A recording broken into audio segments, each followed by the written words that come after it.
by Brand Source Home Gallery, inspiring luxury. And JN Money. From Abroad to Yard. Fast, affordable, convenient. Doctor's Hospital. Peace of mind is important when life happens. Doctor's Hospital, always there for you. Call 949-6066. And Cayman Airways. Call them on 949-2311 to book your nonstop flights to Los Angeles and Panama. And now, Barbados. And Digicel, Cayman's bigger, better network.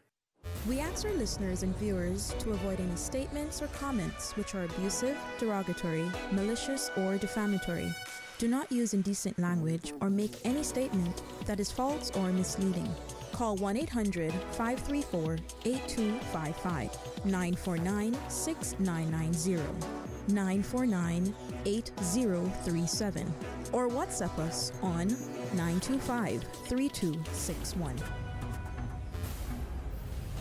Live from Radio Cayman Studio. This is For the Record with Orrett Connor. Hear from your government officials, independents, and the opposition on issues that matter to you. For the Record. Engage in an open dialogue between residents and lawmakers. With Orrett Connor. Informative, impartial, insightful. This is For the Record. For the Record. 1-800-534-8255. Your calls, your input. This is For the Record. And now, your host, Orrett Connor.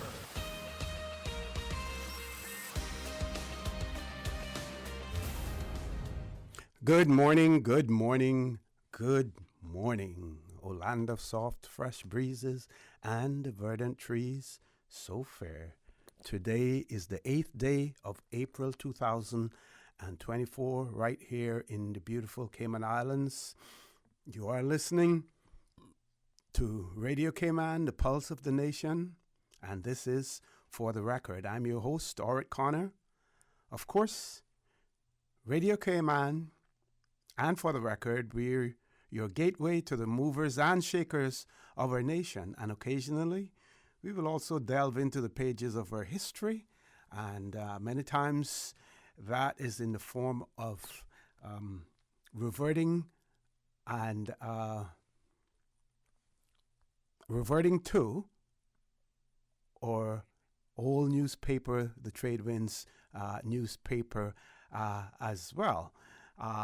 We're live, of course, every Monday, Wednesday, and Friday from 7:30 a.m. until 10 a.m. During that period, you are welcome to call us. Our toll-free number, 1-800-534-8255, also 949-8037, 949-6990. WhatsApp us, 925-3261. Email talktooc@gmail.com.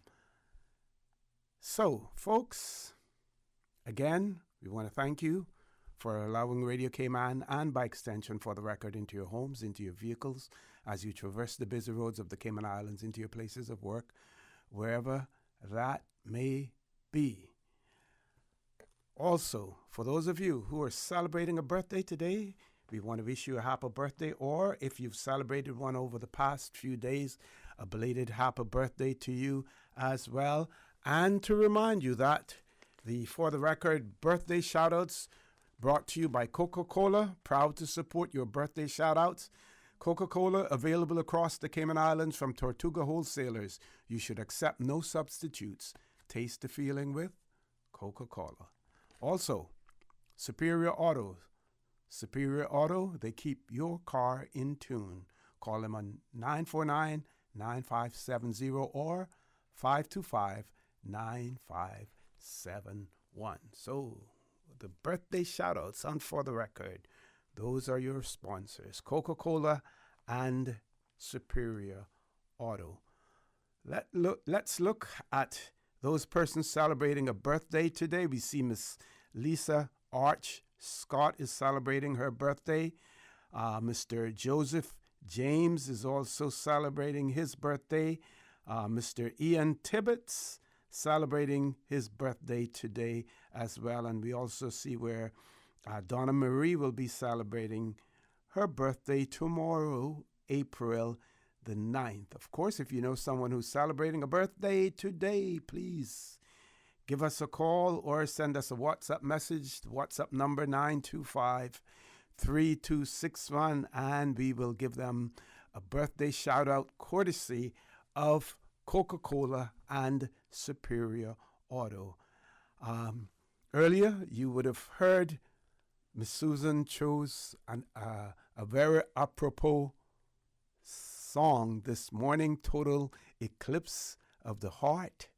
And, of course, in the U.S., North America, and I would imagine there are other countries as well that will be celebrating the solar eclipse that is taking place today. So let's go into a little bit of trivia and talk about what solar eclipses are. And this particular article talks about the fact that a solar eclipse is a spectacular astronomical event. Each one is only visible from a limited area. So in this particular case, it seems as if the area, most of it is North American continent as well. So it says that an eclipse of the sun happens when the new moon moves between the sun and the earth, blocking out the sun's ray and casting a shadow on parts of earth. The moon's shadow is not big enough to engulf the entire planet, so the shadow is always limited to a certain area. This area changes during the course of the eclipse because the moon and the earth are in constant motion. Earth continuously rotates around its axis while it orbits the sun, and the moon orbits earth. This is why solar eclipses seem to travel from one place to another. Let's look at the types of solar eclipse. There are 4 different types of solar eclipse. How much of the Earth's sun disk is eclipsed? The eclipse magnitude depends on which part of the moon shadow falls on Earth. So let me repeat that part. There are 4 different types of solar eclipses. How much of the sun's disk is eclipsed? The eclipse magnitude depends on which part of the moon's shadow falls on Earth. So we have a partial solar eclipse, which occurs when the moon only partially obscures the sun's disk and casts only its penumbra on Earth. Then you have the annular solar eclipse, which takes place when the moon disk is not big enough to cover the entire disk of the sun, and the sun's outer edges remain visible to form a ring of fire in the sky. An annular eclipse of the sun takes place when the moon is near apogee and the moon's penumbra falls on Earth. Then you have a total solar eclipse, which happens when the moon completely covers the sun, and it can only take place when the moon is near perigee, the point of the moon's orbit closest to the Earth, with perigee, which is the point of the moon's orbit closest to Earth. You can only see a total eclipse if you're in the path where the moon casts its darkest shadow, the umbra. So that is why we're seeing those particular parts of North America that will see the total solar eclipse, because that is the path where the moon casts its darkest shadow, which is called the umbra. And then, of course, there is the hybrid solar eclipse, also known as annular total eclipse.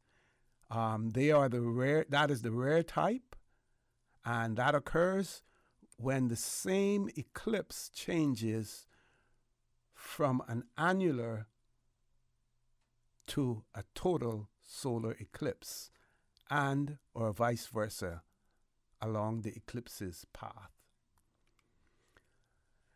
This article goes on also to explain that solar eclipses are only visible from within the Earth's from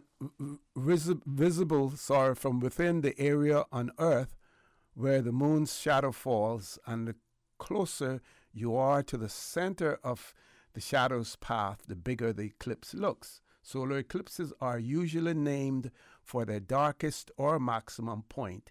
The exception is the hybrid eclipse. And today we see in North America, people are really, really excited about this solar eclipse that is taking place. And of course, it will be an historic moment as well. I think the next one, I believe they say, is something like next 20 years, 20 or 22 years. I'll double check that, but I do believe it is. It is 20 years as well. But certainly an exciting phenomenon. And of course, everything that takes place on Earth is commercialized as well. So we see the commercial activity taking place around that, especially in those areas where the eclipse is likely to be seen in its fullest. Folks, we're going to take a commercial break. When we return, we're going to be talking to a gentleman this morning who has storied history in the Royal Cayman Islands Police Service, dedicated police officer. We will introduce you to him after we return from this commercial break. Please stay tuned for the record. We'll be back shortly. The Cayman Islands boasts of a long, colorful, and rich history. In tribute to our roots, Radio Cayman, the voice of the Cayman Islands, is pleased to bring you the Historical Vignette Series, brought to you by Rotary Central. For more than 110 years, Rotary members have used their passion, energy, and intelligence to take action on sustainable projects. The Cayman Islands, He hath founded it upon the seas. Geraldine Melba Grant, Certificate of Honor, 1912 to 2004. Nurse Grant performed dedicated service to the people of the Cayman Islands for 40 years. She was often away from home for days at a time, caring for her patients. She has received awards from the West Bay and Georgetown Seventh-day Adventist churches, 50s Club Cayman Islands, and Commonwealth Parliamentary Association, as well as the Certificate and Badge of Honor. Nurse Grant never let a patient's lack of money impair the quality of medical attention given, even though she and her own family made many sacrifices as a result. She was the sole provider for her family of 4 children, and she physically helped her uncle build their family home. When she wasn't nursing, she worked long hours plaiting thatch rope, which she sold to earn extra income. She delivered 200 babies, more than half of whose parents could not pay her for her services. She successfully nursed 7 people with typhoid fever, at least 4 of them unable to pay. She is a prime example of selfless, honest, and hardworking Caymanian whose name appears on the Wall of Honor. Radio Cayman's Historical Vignettes was brought to you by Rotary Central. For more than 110 years, Rotary members have used their passion, energy, and intelligence to take action on sustainable projects. The 17th annual Bill Rudy Rotary Central Science Fair next Saturday, April 13th at the Arc Kamana Bay. Amazing science projects by amazing young artists. Students across schools in Grand Cayman and Cayman Brac. Parents, come on out. Bring the children, bring the family. Support the next generation of engineers, physicians, marine scientists, technology innovators, and more. The Bill Rudy Rotary Central Science Fair, an intersection of Cayman young people in science. Rotary Central, creating hope in the world. Can you imagine your home completely organized? At Brand Source Custom Closets, we can. We specialize in designing and building custom closets and storage units for any room in your home, including the garage. With tailored designs and custom LED lighting solutions to fit your lifestyle and budget, our custom closets expert is committed to enhancing the value of your home with a solution that is uniquely yours. Visit our showroom or call 623-6774 to schedule a no-obligation appointment with our design expert. Brand Source Custom Closets, 209 Dorsey Drive, Industrial Park. You don't need to be great to start, but you sure do need to start to be great. We've all been there. The little put when we try to start the car. Starters and alternators will eventually go. When life happens to your car, Superior Auto can save your day. Superior Auto offers complete starter and alternator repair. Superior Auto, 525-9571 or 949-9570. Superior Auto, they keep your car in tune.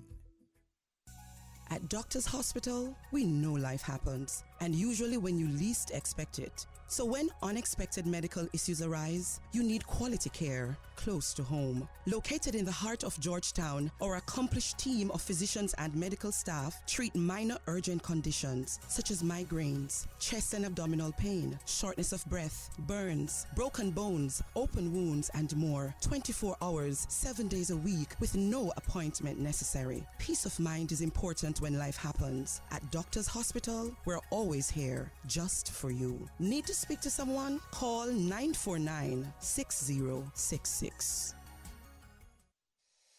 Ladies and gentlemen, have you heard the news? Digicel is back with exciting offers that are too good to resist. Activate one of our brand new prepaid or postpaid plans today and experience telecommunications like never before. With more data, dedicated entertainment options like Netflix, YouTube, Spotify, and endless social text data for all your favorite platforms. Digicel is here to make sure you stay connected and entertained. Whether you are on a prepaid or postpaid, you will also enjoy dedicated roaming data for the USA, Canada, and the Caribbean. It's all about value, and Digicel has got you covered. What's that? No sugar, same amazing taste? Coca-Cola Zero Sugar is here to stay. Classic taste, pure satisfaction. Be sure to stop into any Tortuga location and get your own case of Coke Zero. Or grab an ice-cold one straight from the cooler. Brought to you by Tortuga Distributors Limited. Coca-Cola, taste the feeling, K-Man.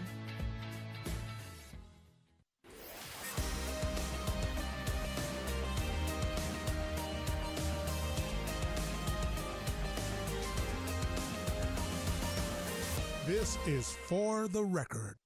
Good morning and welcome back to For the Record. We're going to be linking up with our telephone guests. Meanwhile, I can probably share a little bit more with you about the solar eclipse. So let's look at a breakdown of where totality will occur. So a total eclipse will occur over all three North American countries.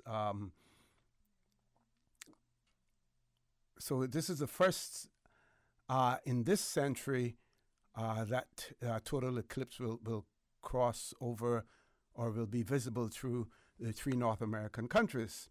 And here is a breakdown of when totality will occur in the U.S. And Canadian cities. So we have San Antonio, Texas, at 1:33 Central Time. Dallas, Texas, 1:40. Carbondale, Illinois, 1:59. Cleveland, Ohio, 3:13. Buffalo, New York, 3:18. Burlington, Vermont, 3:26. Montreal, Quebec, 3:27. Fredericton, New Brunswick, 4:33. And Gander, Newfoundland, and Labrador at 5:12. So that is when those will occur. We will probably have that telephone interview after our 8 o'clock news. After 8:15, we will do that. Meanwhile, we have a birthday that will be celebrated tomorrow. Mr. John Sardine will be celebrating his birthday tomorrow, and he has shared with us John will be 55 years of age now. So we want to say happy birthday to John when it arrives tomorrow. Enjoy your very special day. Whatever you do, do it in moderation as well. If you have any other person who is celebrating a birthday, please share those with us as well, or WhatsApp number 925-3261. This person said, good morning. I understand that you will need special glasses to view the eclipse. That is what is recommended as well. I was watching the news, and there was a town in, I think it was Maine, where they had ordered something like about 60,000 of the eyewear for you to watch the eclipse, and they had only a total of about 1,000 left, and they expected it's a town of no more than 6,000 persons, and they're expecting something like about 40,000 persons to visit their town to watch the eclipse as well. They've had to bring in portable toilets as well, for that purpose. And of course, they will be deluged by the number of persons coming there as well. I want to share with you some of the releases by the various government entities that will be helpful to you as well. Starting with the fact that Minister Bryan will be attending the Sea Trade Cruise Global Conference in Florida. And this release says, Honorable Kenneth Bryan and senior officials from the Ministry of Tourism and Ports will be attending the Sea Trade Cruise Global Conference taking place in Florida from April 8th to April 11th, 2024. Sea Trade Cruise Global is the largest cruise event globally and attracts attendees from over 120 countries, including 300 journalists. During the 4-day conference, industry leaders, influencers, and high-level executives will converge in Miami and explore the latest trends and innovations in the cruise industry. On Tuesday, April 9th, Minister Bryan is scheduled to participate in a ministerial panel discussion focusing on the Caribbean cruise sector. The session, moderated by renowned Michelle Page, CEO of the Florida Caribbean Cruise Association, will also feature government officials representing St. Martin, Puerto Rico, and both the British and U.S. Virgin Islands. As such, this panel discussion is expected to offer valuable insights into the opportunities and challenges facing the Caribbean market. I want to see if linking up to see if there's anything else that goes along with that. If it's too long, we can read the rest of it as well. It then goes on to say that the representatives from the Cayman Islands Department of Tourism will also be in attendance, actively engaging with attendees throughout the event and managing the destination's exhibition booth. industry stakeholders from various sectors, including the Cayman Islands National Attractions Authority and the Cayman Islands Turtle Center, will also be present to promote their attractions to cruise line itinerary planners. Other notable highlights of the conference include the State of Global Cruise Industry keynote presentation and roundtable discussions with CEOs from some of the world's largest cruise organizations. This year will include topics such as market demand forecasts for 2024 and beyond, discussions on digitalization and artificial intelligence, as well as the impact of geopolitical issues on cruising as well. Now, I know, some of the pundits out there will talk about the fact that, here's another opportunity for ministers or for the minister and for civil servants to go on a little vacation and travel. Folks, if we try to remain insular, we will get nowhere. We have a tourism industry that we promote. We have a tourism industry that we rely heavily on, despite what some may say about the importance of tourism to the Cayman Islands. And in order to promote, we have to rub shoulders. We have to mingle. We have to be visible as well. This one very quickly. Health Services Authority honors Nurse Hessing's remarkable half-century milestone. With a career spanning 50 years in the Cayman Islands Health Services Authority, Nurse Elba Hessing has played a significant role in caring for many and has seen firsthand the transformation in healthcare at the Georgetown Hospital and in the Cayman Islands. Since beginning her journey at the Health Services Authority on March the 19th, 1974, Nurse Hessing, and that is 50 years ago, Nurse Hessing has embodied unparalleled dedication, connecting with colleagues and patients to achieve optimal outcomes. Her career as a nurse anesthesiast began in 1985 following the successful completion of a 3-year training program at the School of Nurse Anesthesia in Kingston, Jamaica, after being awarded a Pan American Health Organization scholarship. Upon her return to the Cayman Islands, she became the first trained nurse anesthetist.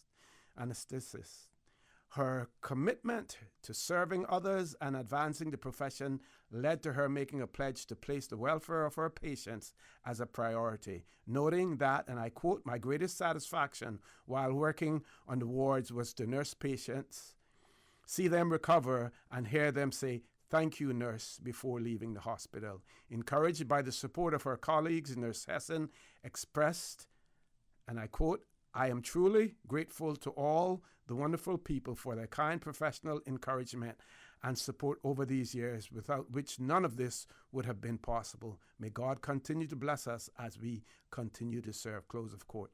Quote, "Over the years, the highly skilled veteran nurse has played a crucial role in championing Health Services Authority's core values of integrity, responsibility, excellence, respect, and caring, highlighting a combination of factors that has led to her remaining dedicated." And she again is quoted as saying, "My patients have been the main driving force behind the longevity of my career. I would elevate and maintain the standards of the nursing profession by offering excellent quality care irrespective of the circumstances. Through the decades, things were made possible with great teamwork, modern technology, working hard, and praying incessantly as God does care to maintain that glowing flame of Florence Nightingale's lamp," she noted.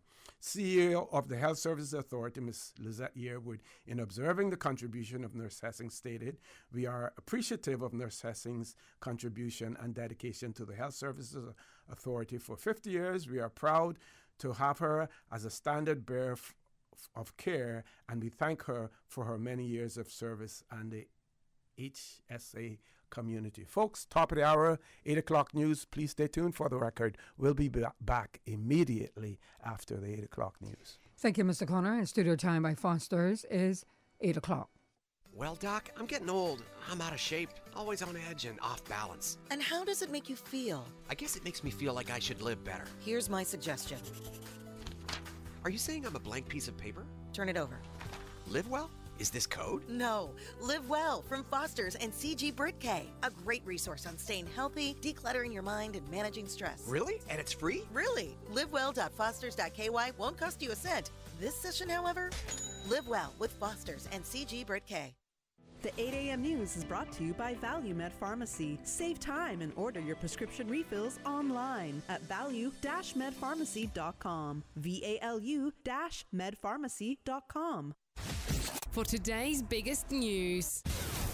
Radio Cayman, the voice of the Cayman Islands.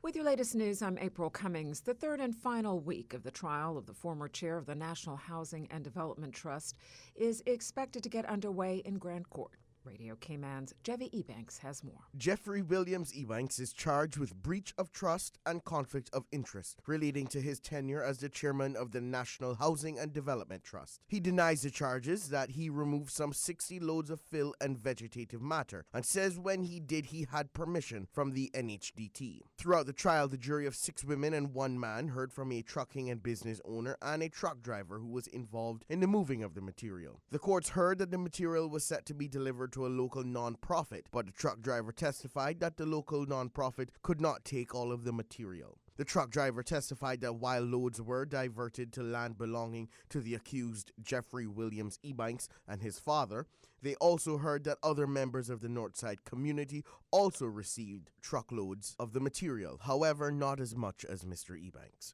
On Friday in Grand Court, the courts heard from the final 3 Crown prosecutor witnesses, a local non-profit, the Anti-Corruption Commission, and a member of the National Housing and Development Trust. The Anti-Corruption Commission spoke to how they became aware of the issue with the removal of the product. The ACC also spoke to an interview they conducted with Mr. Ebanks as a part of the investigation. This week, what is expected to be the final week of the 3-week trial, the courts will hear continued testimony followed by cross-examination of a member of the NHDT board. The case resumes at 10 a.m. in Courtroom 2. Jevy Ebanks, Radio Cayman News. Also from the courts, Adam Roberts sworn in to serve as an acting magistrate for the Cayman Islands Summary Court for the period of April 8th through the 11th. The swearing-in was presided over by the Honorable Deputy Governor, the Honorable France Manderson, alongside the Deputy Clerk of the Court, Ms. Cecile Collins, last week. Police are investigating a report of someone entering a home in the Wattlers Estate area last night. That call came in around 8 o'clock. The person may have been armed but fled the scene. Nothing was reported taken. J.C. Patrick, Miss World Cayman Islands 2019 to 2021, has been appointed the Cayman Islands representative for the 2024 Miss Supranational pageant in Poland this summer. Miss Patrick says she is deeply honored to represent her country at the Miss Supranational pageant in Poland, which will be held on July 6th. You can follow JC's journey on Instagram at Miss Supra Cayman. That is your latest local news. I'm April Cummings. Now to the BBC for stories making headlines around the world. BBC News with Debbie Russ. The Israeli Prime Minister is coming under pressure from his coalition colleagues not to abandon plans for an assault on Rafah in southern Gaza. The National Security Minister, Itamar Ben-Gvir, has warned that he'll withdraw support unless the offensive goes ahead. Palestinians who've returned to the wrecked city of Khan Yunis have spoken of the widespread destruction there. Israeli forces withdrew on Sunday. One resident described the scale of the devastation as unreal. Hamas has played down reports of progress at talks in Cairo aimed at agreeing a ceasefire in Gaza in return for the release of Israeli hostages. Donald Trump has said that U.S. abortion law should be decided by individual states. In a video statement, Mr. Trump stopped short of backing calls for a federal ban. Abortion has become a key issue in this year's presidential election campaign. Rescue workers in Mozambique are searching for survivors from a boat that sank with an estimated 130 people on board.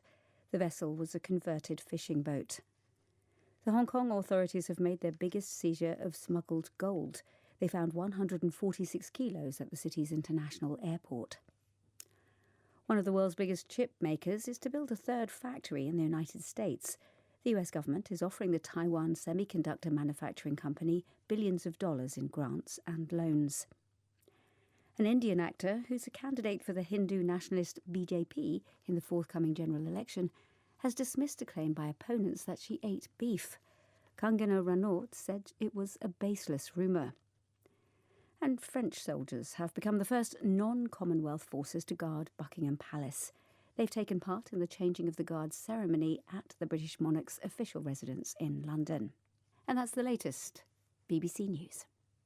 The 8 a.m. news is brought to you by ValueMed Pharmacy. Save time and order your prescription refills online at value-medpharmacy.com. VALU-medpharmacy.com. Now, more than ever, supporting your immune system is crucial to helping your body fight off illnesses like the common cold, the flu, and COVID-19. At ValueMed Pharmacy on Walkers Road and in Buttontown, we carry all the essential vitamins and minerals to help support your immune system and improve your overall health. Some of our top immunity support picks are vitamin C, vitamin D, zinc, elderberry, and quercetin, or the popular 7-in-1 immunity support. Our pharmacists are always on hand to help guide you and answer any questions. Visit ValueMed Pharmacy on Walkers Road or Buttontown. Live happy, live healthy with ValueMed Pharmacy. Stay in touch with Radio Cayman with the latest up-to-date, accurate news and information. For your convenience, the headline news will be repeated on our sister station, Breeze 105.3 FM, weekdays at 8:30 a.m. Follow Radio Cayman on social media, Facebook, Instagram, Twitter, or download the Radio Cayman app in the App Store or log on to www.radiocayman.gov.ky and stay connected to what's happening in the community. Radio Cayman, your voice, your choice, your radio.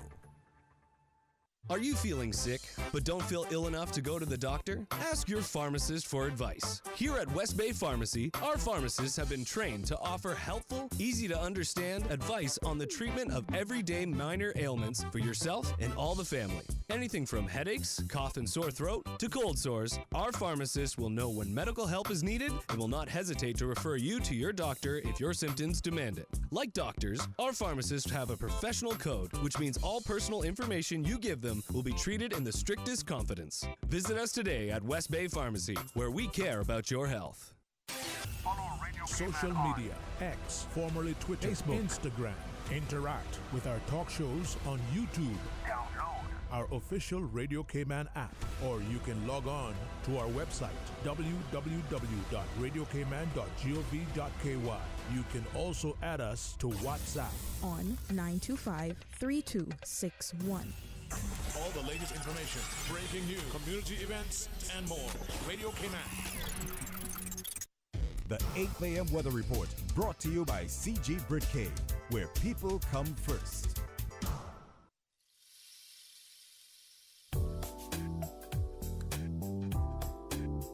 Good morning. Let's take a look at the latest weather report. Current temperature is 82 degrees. Relative humidity is 74%. The barometric pressure is 29.97 inches and rising. The wind is out of the northeast at 10 knots. Overnight low temperature was 78 degrees. Synopsis indicate the strengthening of a high-pressure system over the eastern United States will lead to moderate to fresh winds along with moderate to rough seas across the Cayman area within the next 24 hours. Satellite images show scattered few clouds over the northwest Caribbean. Now, the forecast for today and tonight calling for partly cloudy skies with a 20% chance of showers, and temperatures today will be in the upper 80s and will fall to the upper 70s tonight. Your winds will be for today east to northeast at 10 to 15 knots, and for tonight easterly at 10 to 15 knots. Seas will be slight to moderate with wave heights of 2 to 4 feet for today, and seas will be moderate with wave heights for tonight at 3 to 5 feet. Today's high tide will occur this morning at 8:48, low tide this afternoon at 3:16, and a high tide again tonight at 9:50. The sun will set this evening at 6:40 and will rise tomorrow morning at 6:13. And the outlook is calling for winds to become moderate to fresh, with the seas becoming moderate to rough due to the strengthening of a high-pressure system over the United States. A slight increase in the chance of showers is likely, as the winds are expected to veer towards the southeast from tomorrow morning. And that's the very latest on your weather report. advice from your Aunt Angie. If you're going to invest in an exotic pet, choose anything but a Norwegian forest cat. Apparently, they will eat all your jewelry. Before you know it, you're racing to the vet when your cat escapes from his carrier and lunges for your earrings. You crash and your cat swallows your pearls. But if you're smart, you'll have CG Motor Insurance and get the best comprehensive coverage for the price. Get the best comprehensive coverage for the price. CG Brit K. Good like that. All benefits are subject to policy provisions, including eligibility at the time of service. The 8 a.m. weather report brought to you by CG Brit K, where people come first. The traffic report is brought to you by Subway. Enjoy a delicious start to your day with breakfast from Subway. Top of the morning to you. Let's take a look this time at traffic. Coming off of Bobby Thompson Way, traffic is steady but flowing and continuing on to Huldah Avenue. Moderate flow of traffic on Godfrey Nixon Way and Easton Avenue, and traffic is flowing at a good pace coming from the Westway four-way stop. As we turn our eyes to downtown Georgetown on Edward Street, traffic is moderate, and out of Georgetown on Shedden Road, pretty much the same. To the east on Shamrock Road and Rex Creighton Boulevard, flowing moderately. On the Linford Pearson Highway, traffic is moderate as well in both directions. And coming off of the Linford Pearson Highway on Agnes Way, traffic is moderate as well. On the West Bay Road in front of the Ritz, moving on pretty good in both directions. And off the Esley Tibbetts Highway, steady but flowing traffic. And also on Northstown Road, traffic is steady in both directions. If you've seen accidents or incidents, please give us a call here to Radio Command 949-6990. That's the very latest on your traffic. Join us again at about 10 minutes after 12. We'll give you another look at traffic. From boat days to beach gatherings, leave the catering to Subway. Choose from small and large sandwich platters, double meat wrap platters, and top it off with optional cookie platters for dessert.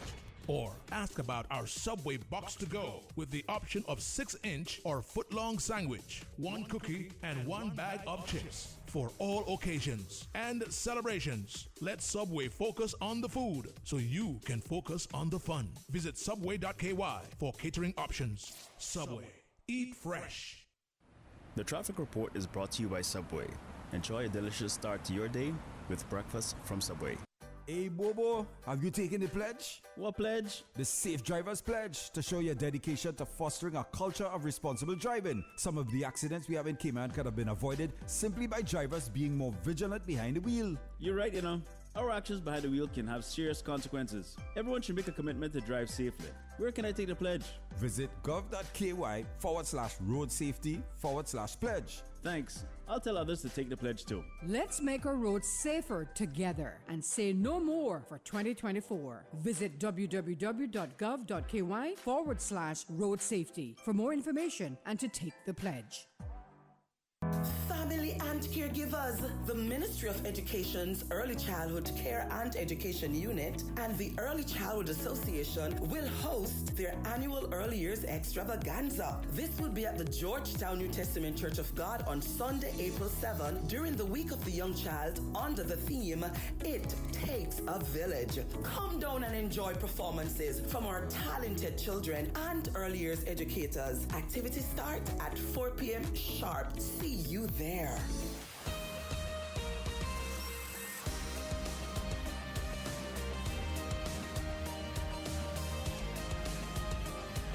For the Record with Orrett Connor. Good morning and welcome back to For the Record. Before we go to our telephone guest, I have a few more birthday shout-outs that I have been asked to share. So we have Mr. Henny Webster, and those of you who grew up with him, we also knew him as Percy. Henny Webster, he's celebrating his birthday today, and of course his wife, Buzz, she will be celebrating her birthday on Friday. So we want to say happy birthday to Mr. Henny Webster, Henningston Webster, and his wife, Buzz, as well. So Henny, Percy, Henningston Webster, happy birthday to you today. And Miss Buzz, happy birthday when it comes on Friday. Also, on this coming Sunday, Miss Nanalee Solomon Cover will be celebrating her birthday as well. And we're recognizing that now, but we still have Wednesday and we still have Friday to give her a shout out as well. I'll try to remember that. And I want to thank those persons who shared that information with me as well. So, folks, I promised you that we would have someone, a former police officer, as a matter of fact, a high-ranking police officer on the phone with us. To talk about a few things. We will sort of like, what is old people say, we can pick his brain as well and have him talk about possibly the state of policing in the Cayman Islands today as well. And I'm sure that he will be able to talk about that without it appearing in any way that he's being critical, but just simply to talk about a comparison between policing today and policing when he was a police officer. So, folks, we're going to go straight to the phone lines, and I'm going to ask my telephone guest to introduce himself to Radio Cayman's listening and viewing audience. Good morning, sir. Welcome to For the Record. Good morning, O.C. How are you today? Good morning, sir. I'm fine, and yourself? I am fine indeed.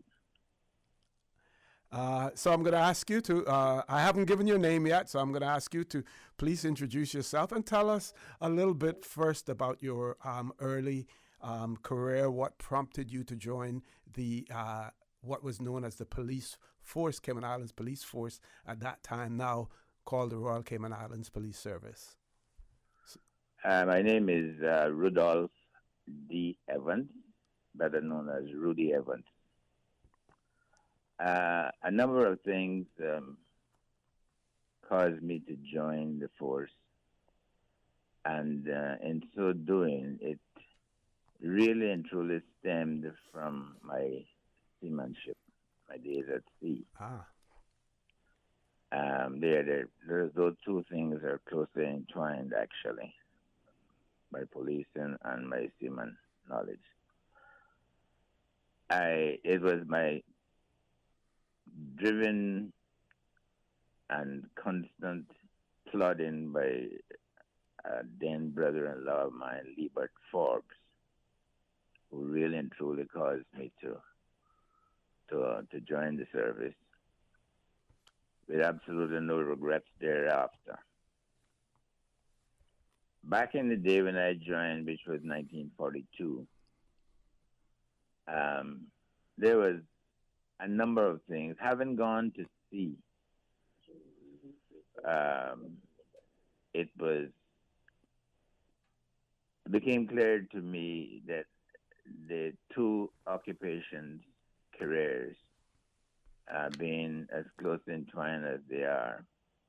First at sea, I was the only individual whose first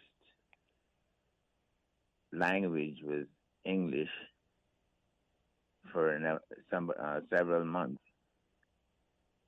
And thereafter, I happened to have met on board ship such gentlemen as Mr. Rex Creighton,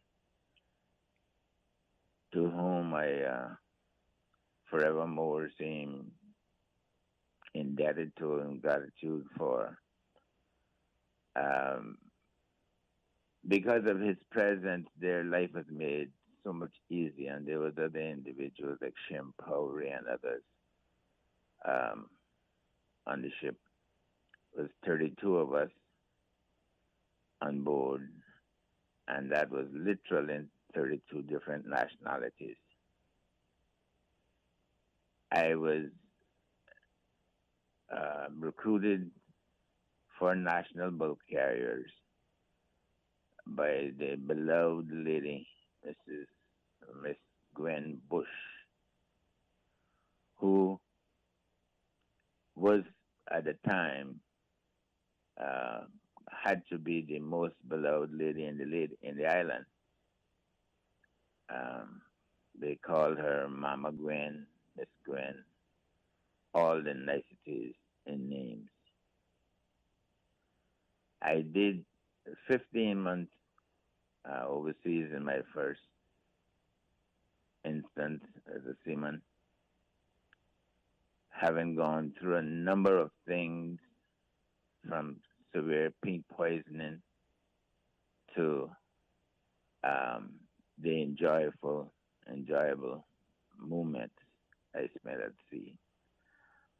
But the thing that was drove me most of all was because I saw and to some extent studied the involvement of the different nationalities, their desire and their needs, particularly their needs.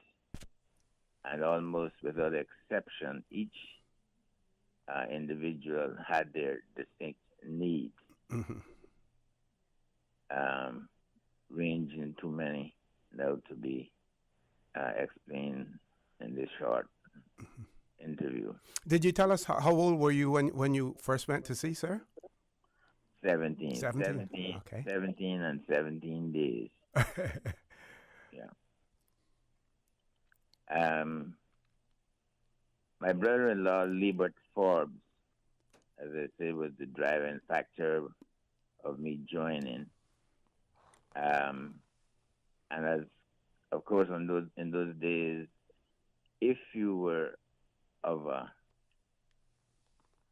the character that wanted betterment and proper things for your family, that most of all was being the driving desire to go to sea. Get that money, save that money, and send out allotment home every month. Every month. That in fact was what took me there. But having gone to sea and seen the rough life it was, my brother-in-law was able to convince me there's better things in store for you. My dear friend and my hero was briefed by this whole thing, my life then, Mr. Carter Nixon, who in truly and for all intents and purposes, I did and I do consider to this day to be my hero and the individual who really and truly made the police force. On my first interview with him, I remember quite distinctly him speaking to me about my Aunt Winnie Ford, who lived in New York at the time, and to whom I went when we were poisoned on the ship because we were pink poisoned. We were allowed to come home, or if we had anybody in the States where we could go to, we would be given a month off to do so. I chose, of course, to go to my Aunt Winnie, who, in fact, and I didn't know, was in contact with Mr. Nixon, Inspector Nixon. And between the two of them, I believe they plotted my career for me because Mr. Nixon, Inspector Nixon, was one of the first things he said to me was, "I know your Aunt Winnie, a fine lady she is." Then he went on to say, "I know of all the things you did on the ship, such as becoming the youngest known union delegate for NCU, National Bulk Carrier Whole Company." For the benefit of our listening audience, can you tell us the role, very briefly, the role of a union delegate in those days? Your first responsibility was on board ship, but it expanded actually to all the ships where you met them in varied places.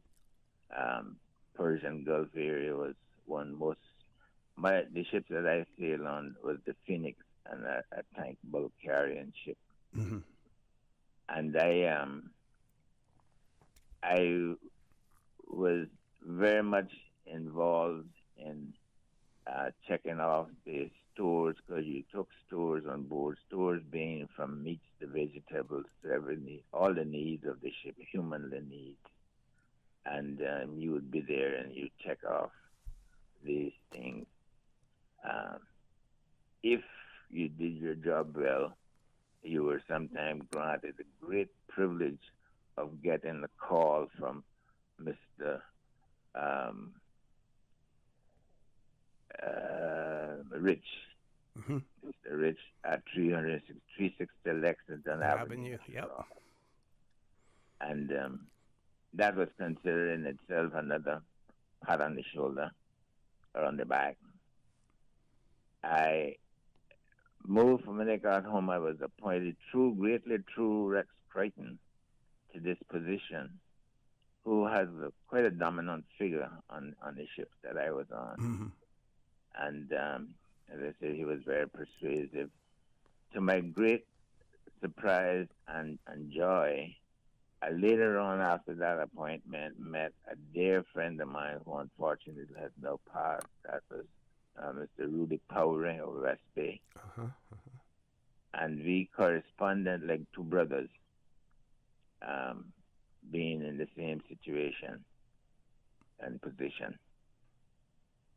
The effect that the seaman life had and the entwined relationship with the two occupations, the seaman and the policeman, was quite outstanding, quite heavy.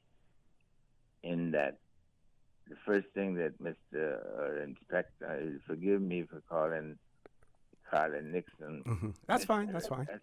I'm sure his family will understand. Coming from respect, well above inspectors. The discussion that we had, myself and Mr. Nixon, was for him, and this was, as you would probably know, Osi, that his home was directly across from the police station, the old police station. Right. And he didn't miss a beat when it came to either he saw me outside or he simply would send Reggie or one of the other boys, including a dear friend of us all, Mr. Kirky Nixon, and who I have some priceless pictures of, and who's going to form a big part of my book. Mm-hmm. And I'll just interrupt to say that this conversation really is an introduction, and we will be talking, about, the plans for your book as well. But we wanted our listening and viewing audience to get an opportunity, for those who don't know you, to get that opportunity to hear about you and to hear a little bit about your life story as well. Mr. Evans, I'm going to interrupt you for a second. Please stay on the line. We have to go to a commercial break. When we return, we will continue our conversation with you. So just hang in there. Quick commercial break. When we return, the conversation with former Deputy Commissioner of Police, Mr. Rudy Evans, will continue. Please stay tuned. Since March 2004, West Bay Pharmacy has kept their doors open to the local communities, even before, during, and after Hurricane Ivan. At West Bay Pharmacy, our staff provides so much more than pharmaceutical excellence. From the moment you walk through our doors to completing your cash out, our staff will have put your healthcare concerns at ease. We would like to take this moment to thank our loyal friends and customers. To us at West Bay Pharmacy, our patients are our primary concern. We provide thorough background checks and precise calculations to ensure your medical safety. Thank you for being a part of our family and for choosing West Bay Pharmacy, where we care about your health. Ladies and gentlemen, have you heard the news? Digicel is back with exciting offers that are too good to resist. Activate one of our brand new prepaid or postpaid plans today and experience telecommunications like never before. With more data, dedicated entertainment options like Netflix, YouTube, Spotify, and endless social text data for all your favorite platforms. Digicel is here to make sure you stay connected and entertained entertained, whether you are on a prepaid or postpaid. You will also enjoy dedicated roaming data for the USA, Canada, and the Caribbean. It's all about value, and Digicel has got you covered. There you go, sir. Thanks for choosing JN Money Transfer. Boy, thanks to JN Money Transfer, I can stay right here in Cayman and pay mama bills back home in Jamaica. Her water, light, phone, and other bills never late. Every month I pay everything in one place. Make payments to over 30 companies in Jamaica through JN Money Transfer. Fast, affordable, convenient. Call 1-800-744-1163 for details. You know who this is? That same old girl that went to Hollywood and Panama? Well, guess what? The fun ain't done yet, because this year, I'm going to country concerts in Denver. I got kick up my heels in Times Square, and I got find my way to Barbados. I got keep living the dream with Cayman Airways. We so blessed to have them. I tell you what though, this old girl's feeling younger than ever. Make your travel dreams come true with Cayman Airways, offering international non-stop flights from Cayman to New York, Miami, Tampa, Denver, Los Angeles, Panama, Kingston, Mobay, La Ceiba, and Havana, plus Barbados. Enjoy free rum punch, free in-flight entertainment, free seat selection, and free meals on select flights. Call 949-2311, contact a travel agent, or visit CaymanAirways.com. Family and caregivers, the ministry.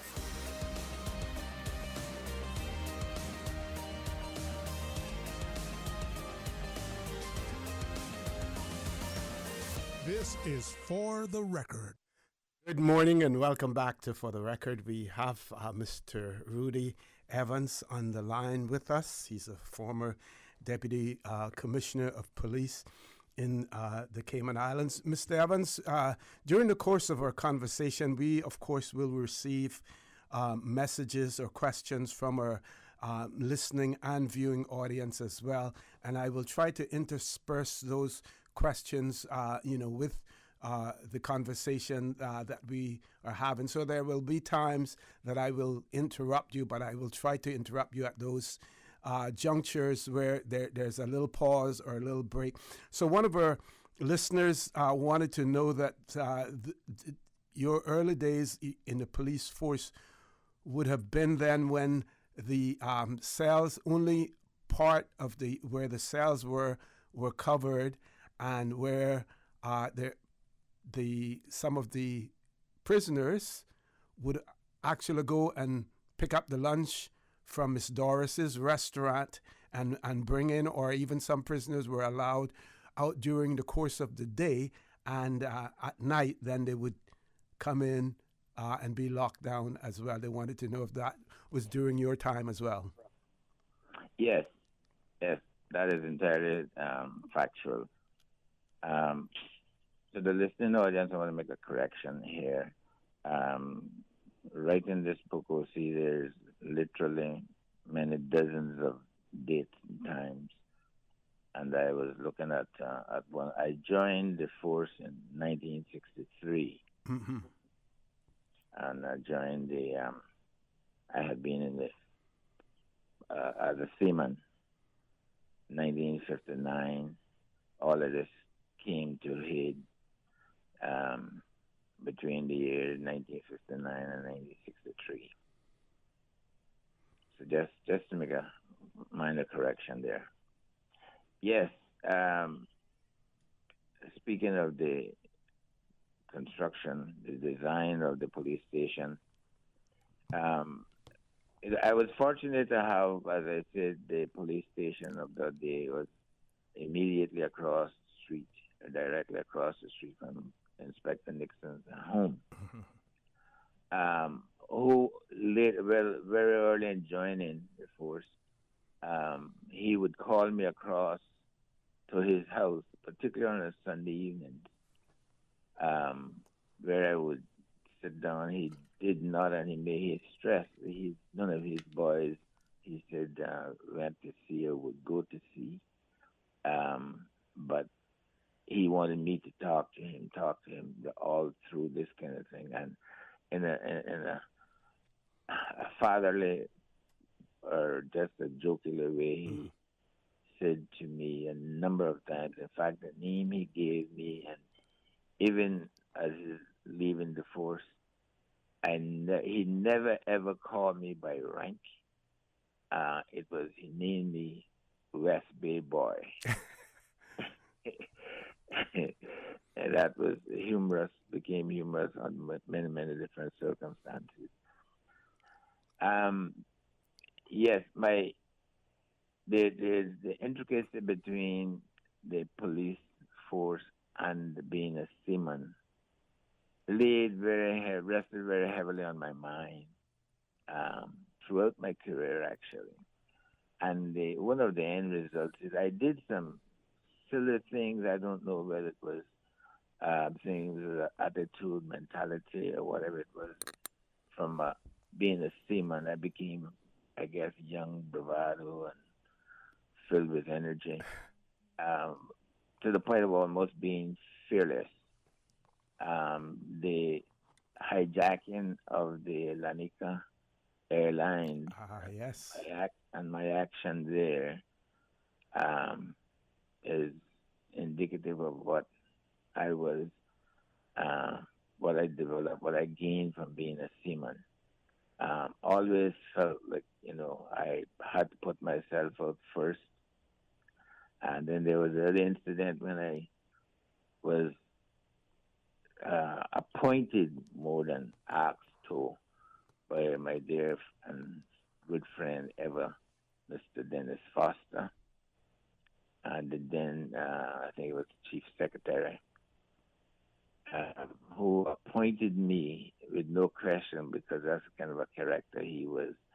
Mr. Dennis rarely asked anybody to do anything if it was in the best interest of the country. And his approach was always by appointment.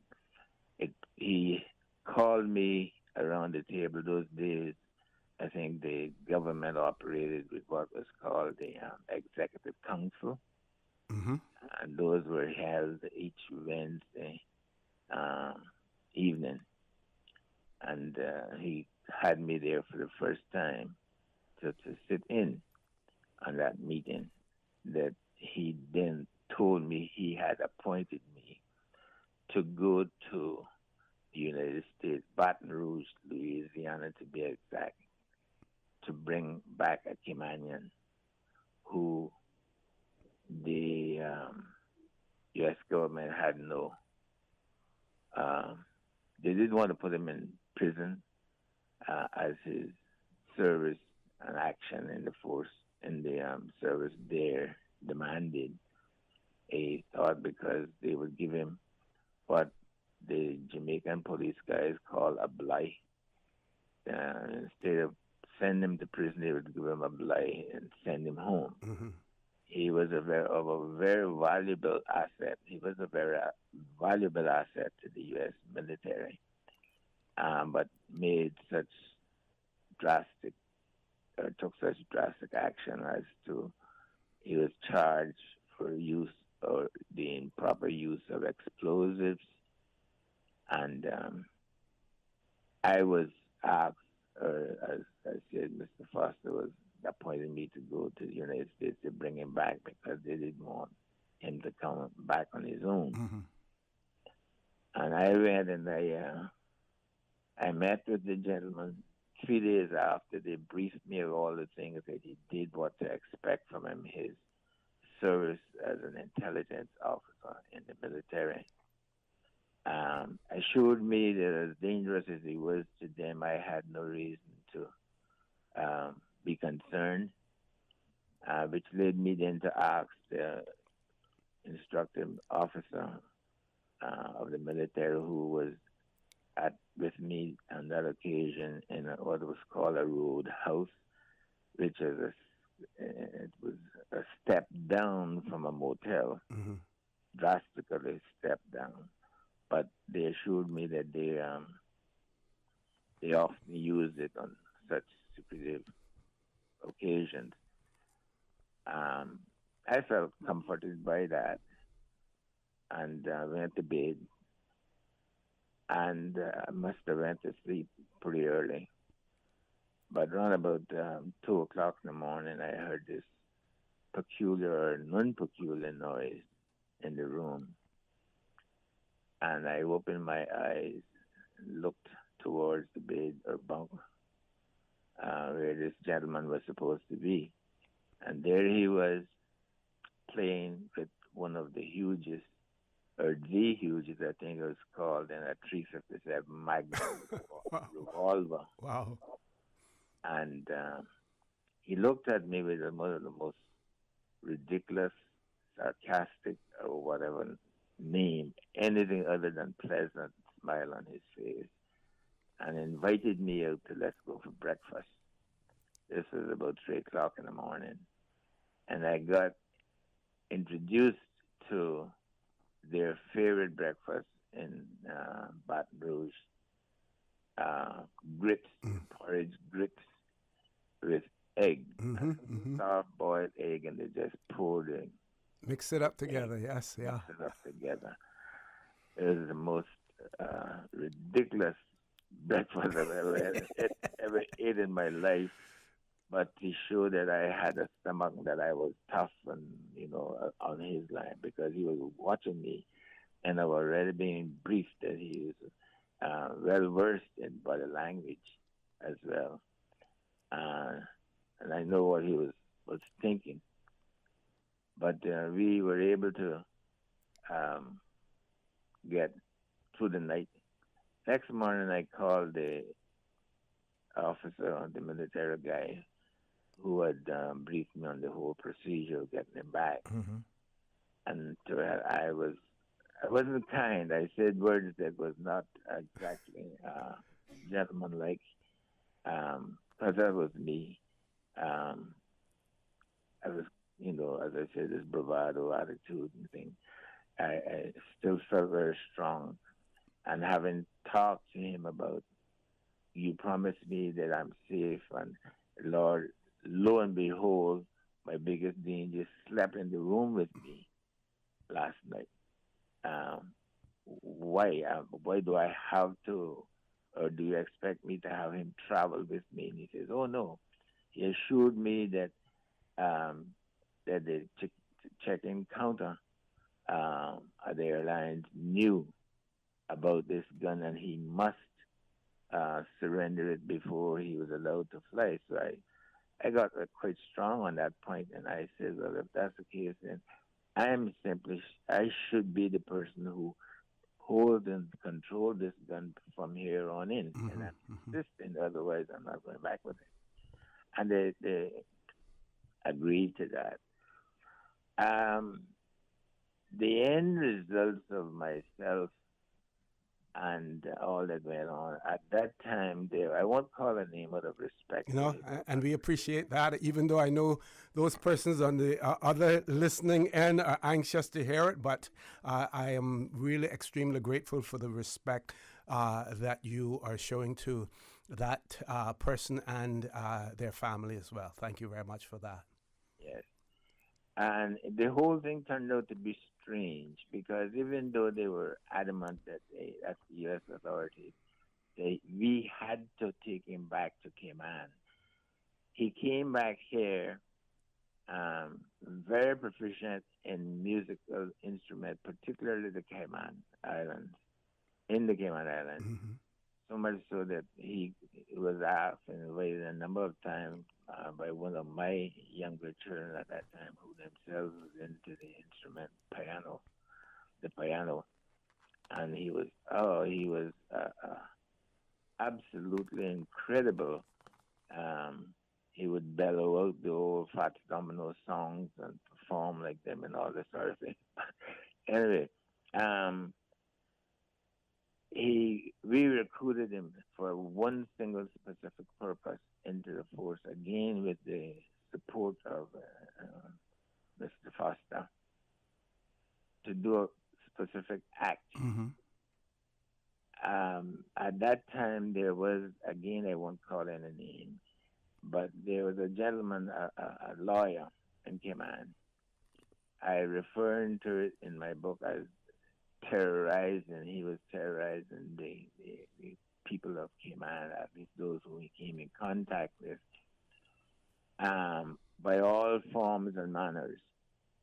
And we got him to do a job for us with him. Very, very professional. And the gentleman was, he pleaded guilty, in fact. And he was subsequently disbarred, went back to his native country, and he died shortly thereafter. Mr. Evans, I'm going to interrupt you there because we have to go to another commercial break. We'll probably take those commercial breaks, not probably, as close to every 15 minutes as possible, but we want to keep you on as long as we possibly can. Folks, please stay tuned. For the record, we'll be back shortly. West Bay Pharmacy in Centennial Towers, a compounding story. I don't think people realize how pain creeps into your life. It has a way of robbing your strength. I really don't like taking prescription medication orally. West Bay Pharmacy in Centennial Towers. They understand. When it comes to compounded medication, it's personal. So whenever there's a problem with some medication or treatments that's not working right, then a physician will call me and say, hey, they're having bad side effects from this medication. Compounding pain cream changed the game. Made special for me. Significant pain relief in the form of a cream. That is a new experience for me. It's changed his life. It worked. Ask your pharmacist or healthcare provider about compounding at West Bay Pharmacy in Centennial Towers. Call 914-6449. Your dream home starts with a vision, and often inspiration is at the heart of that vision. Brand Source Home Gallery's in-house designers are here to help bring your vision to life. Whether you're remodeling or building a new home, Brand Source Home Gallery is your one-stop solution. Explore their kitchen cabinets, sinks, faucets, bath fixtures, tubs, vanities, and more. Let Brand Source's designers help and inspire you with your next project. Call 623-5000 and schedule an appointment with a design expert at Brand Source Home Gallery, Dorsey Drive, Industrial Park, serving Cayman for 50 years. Did you know that you can send money transfers to financial institutions anywhere in Jamaica with JN Money? You mean I can send money straight to my account and cut out the middleman? Yes, that's exactly what I mean. You send your own money to your own account, giving you peace of mind that the money is in your account. JN Money Transfers to Financial Institution is another convenient service offered by JN Money. You can have this done from any JN Money location. Deposit your money straight to your account without the hassle of asking someone to do it for you. JN Money Transfers to Financial Institutions, making life easier. You know who this is? That same old girl that went to Hollywood and Panama? Well, guess what? The fun ain't done yet, because this year, I'm going to country concerts in Denver. I got kick up my heels in Times Square, and I got find my way to Barbados. I got keep living the dream with Cayman Airways.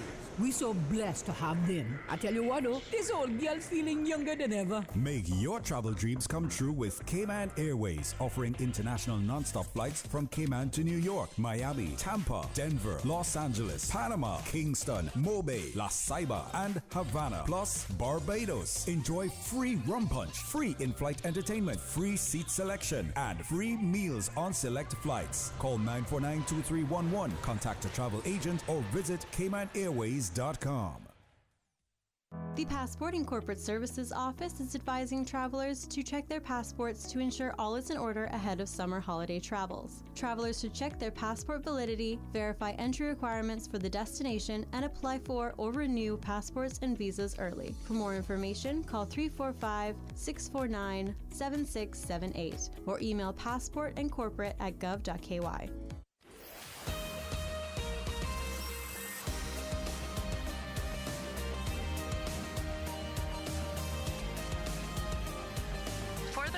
With Orrett Connor.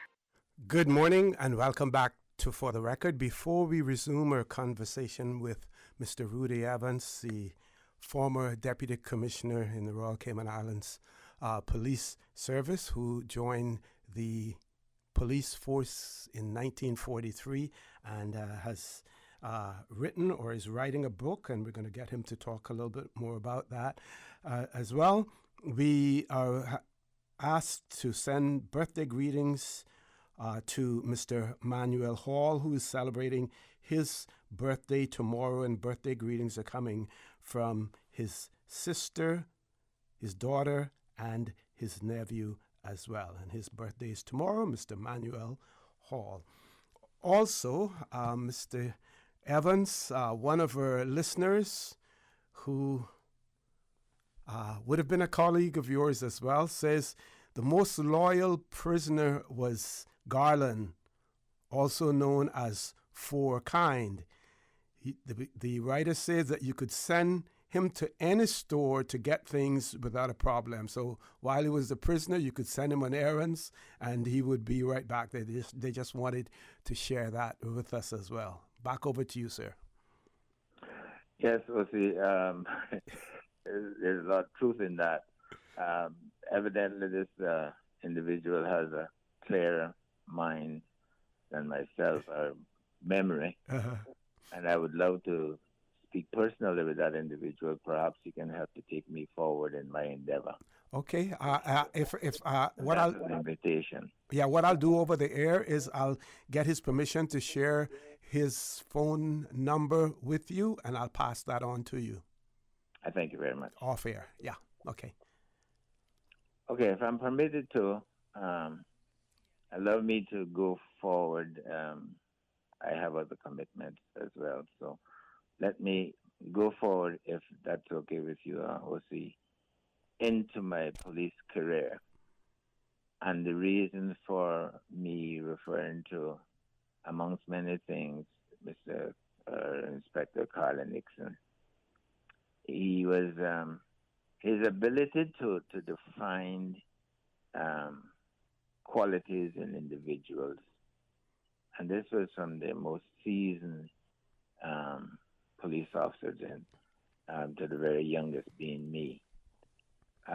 There was no promotion by examination, for one thing. So all the sergeants in the force was either because of length of the service or their age or a series of things, everything except for a written exam. But the morning I with my brother-in-law again, Forbes, he told me, he says, this is the morning you're going to go in and you're going to see the inspector, and he's going to lay out conditions to you. Don't expect any hugs from him, he says. I remember this very vividly. But think it over. I want you personally in the force, and so does Mr. Nixon, because we know together, myself and him, has discussed you as a potential recruit and somebody who has certain qualities that we want to use in the force. So I went to Mr. Nixon's door, Inspector Nixon's door. At that time, you stepped from outside to inside his office. And I pondered for a bit, should I not go in? And then I was overtaken by the dangerous days at sea and all the rest of it. And, you had to put together, entwine the danger at sea and the near luxury at home was earning a pay. But I knocked on the door, and this very growling type voice finally said to me, he said, come in. As I went in, I saw a very humble office, very, very little furniture. I think it was only one chair or two chairs, one he sat in behind his desk and the one in front of the desk. And I made the cardinal sin. I walked in, still overcome, still feeling or whatever, from being this tower of strength and fearlessness, and sat right down in that chair. And he looked at me and he branded me with a name there that continued throughout his career with me. He said, West Bay boy, who told you to sit down? And I said to myself, oh my goodness, that blown my chance of based on what I was told about him. First impression. Yes, yes.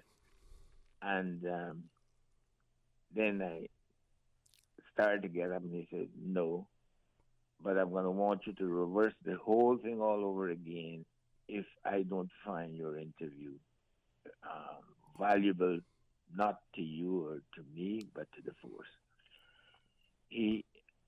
At this time, lots of things going through your mind, one of them being this man's commitment and devotion to the island.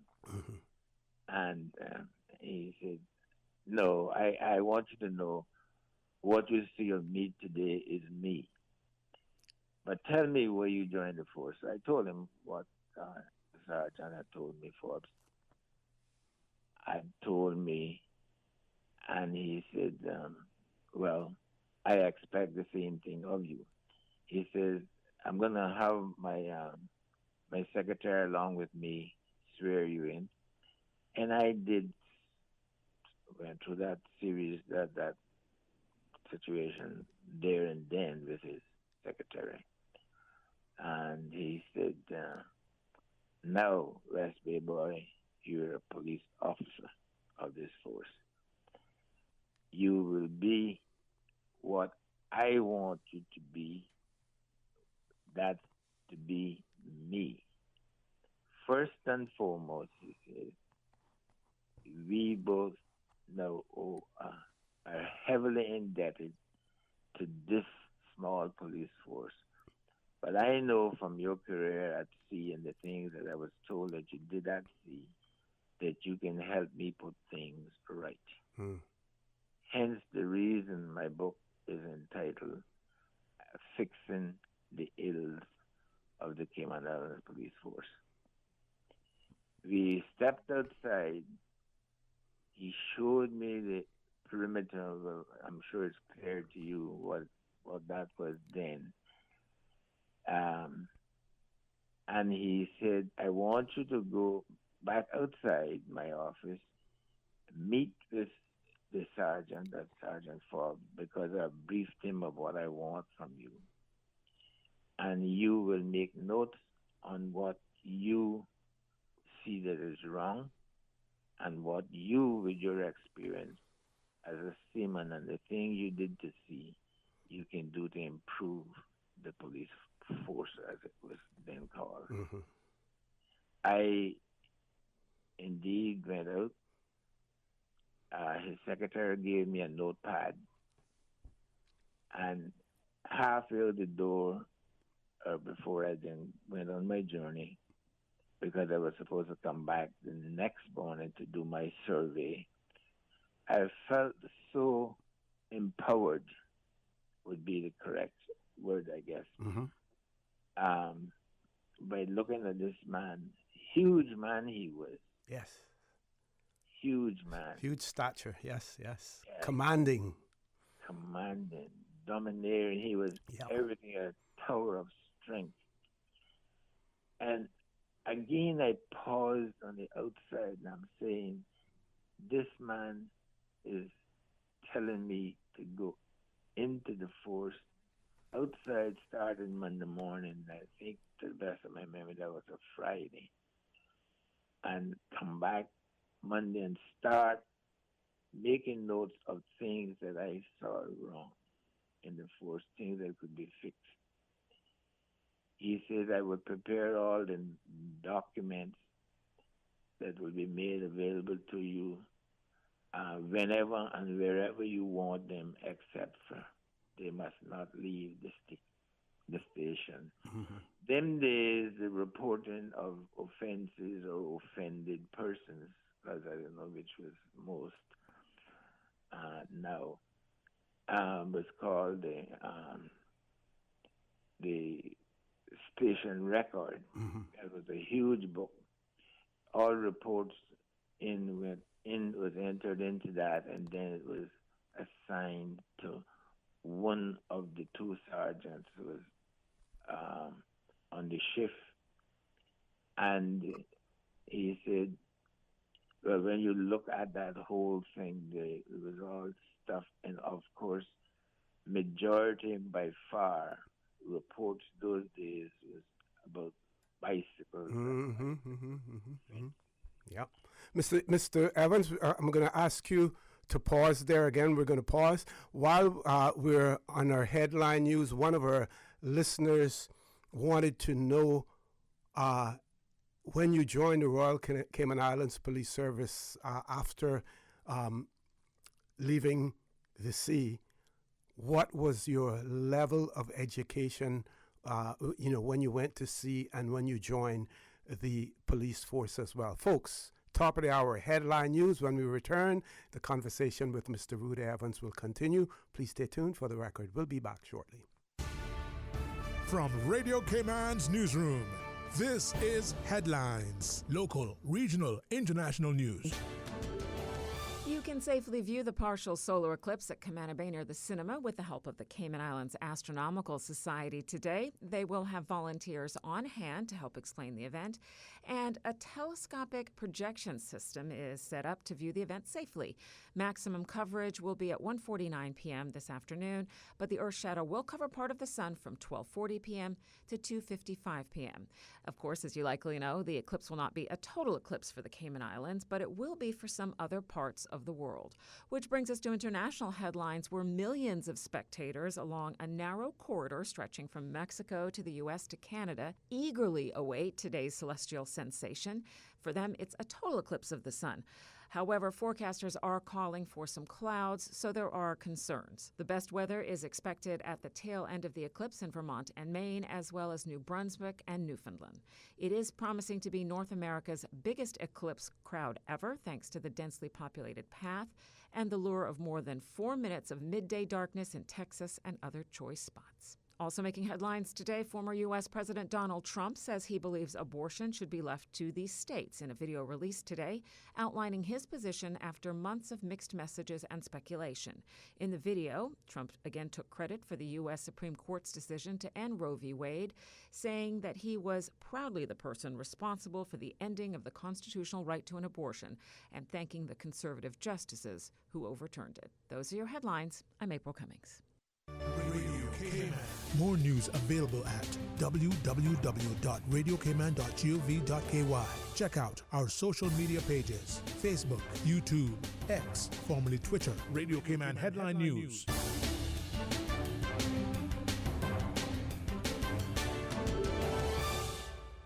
When you have a sports or fitness-related injury, trust the expertise of the HSA's Sports and Exercise Medicine Clinic to get you back in the game. Our internationally trained and certified physicians specialize in sports traumatology, sports medicine, pain management, and orthopedic surgery. For treatment of common injuries such as tendonitis, arthritis, tennis elbow, rotator cuff, or knee tears, schedule a consultation with the Sports and Exercise Medicine Clinic at Smith Road Medical Center by calling 949-8600 or visit hsa.ky for more information.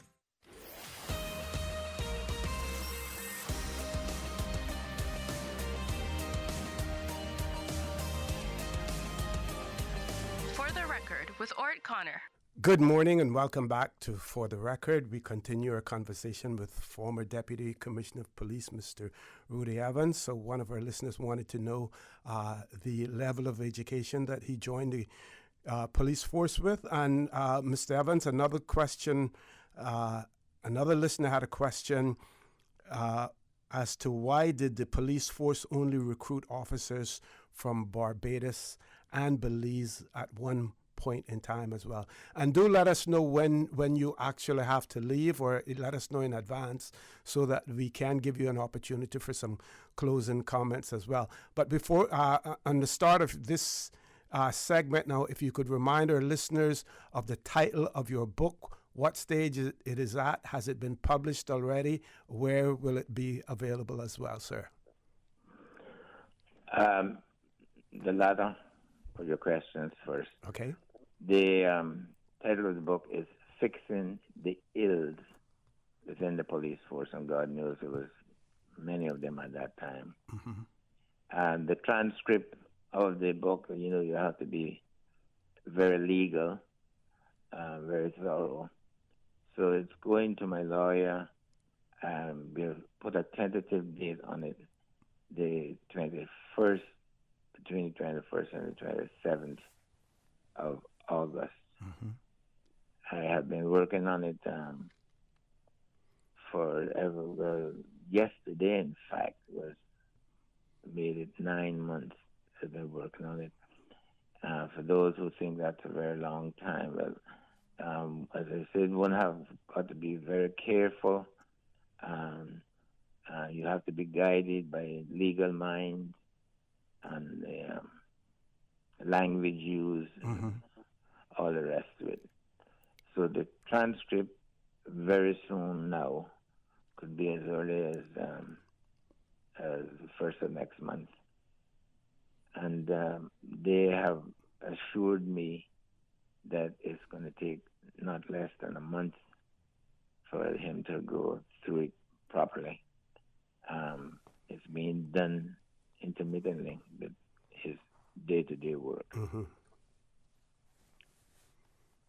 So I think does that answer your... Yes. That puts some clarity to it. And then we had a question about your education and the recruitment from Barbados and Belize. Okay. Last thing first. My education is predominantly around and with my days as a policeman, as a seaman, actually.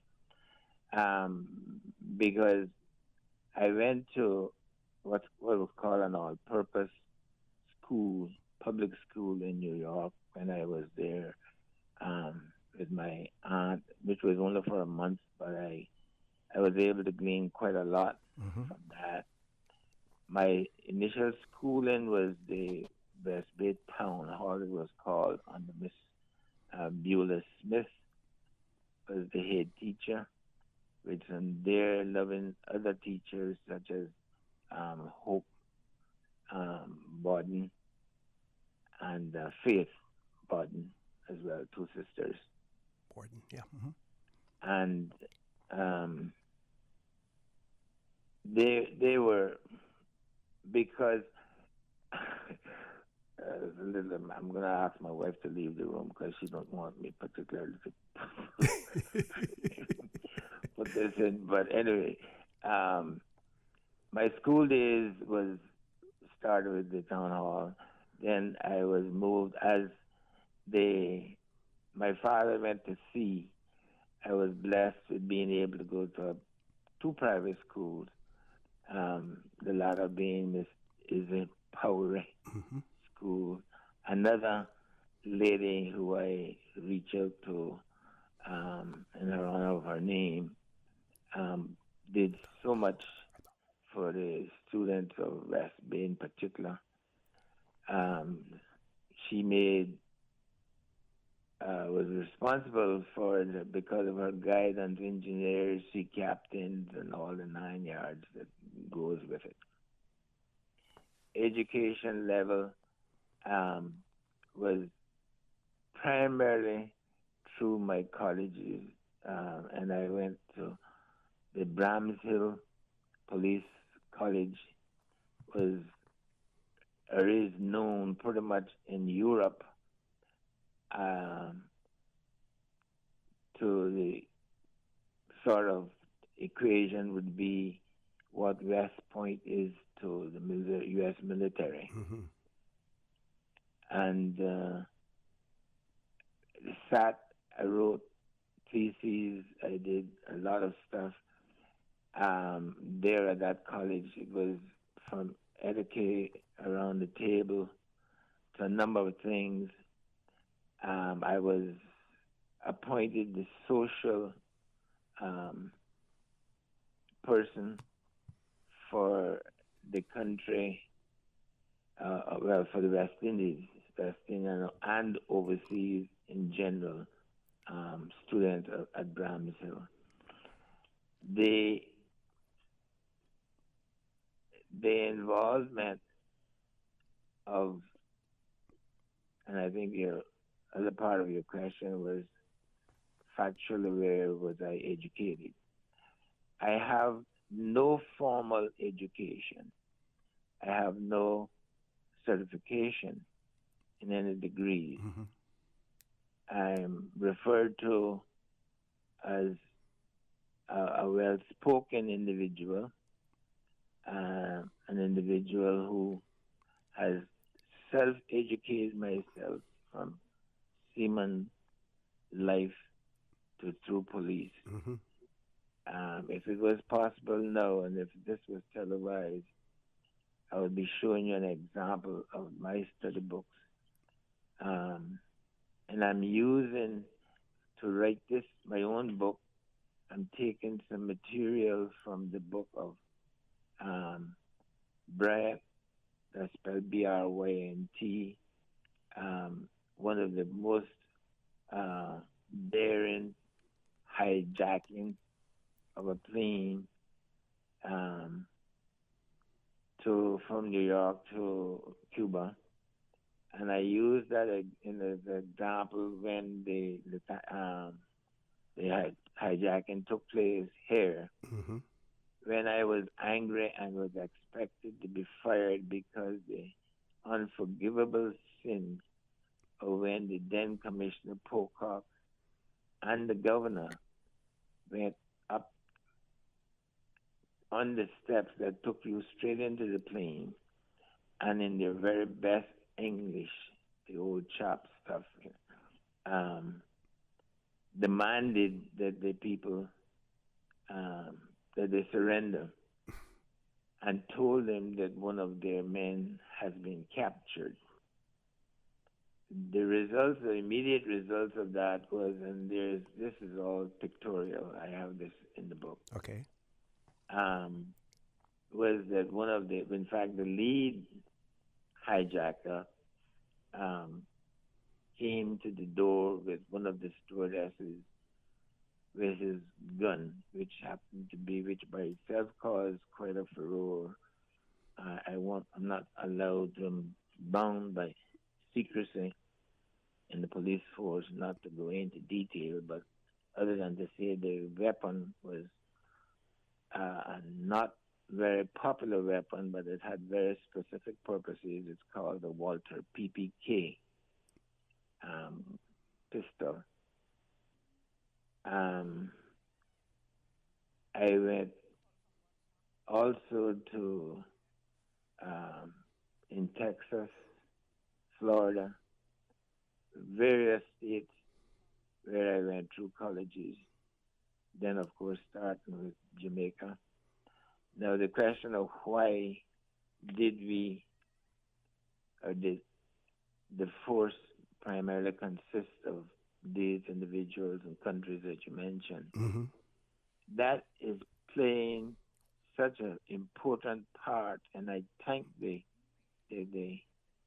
person for asking, the listener for asking this question, because one of the things going forward with Mr. Dixon's instructions and trying to find the ill, identify and correct the ills, one of the first things that I did, or the two most important things that I identified right away, and God bless that he being as forceful as he could have been. I remember him distinctly saying that there is a commissioner here that we are not particularly in love with each other. He said, I give you no guarantee that whatever you suggest is an ill will be corrected,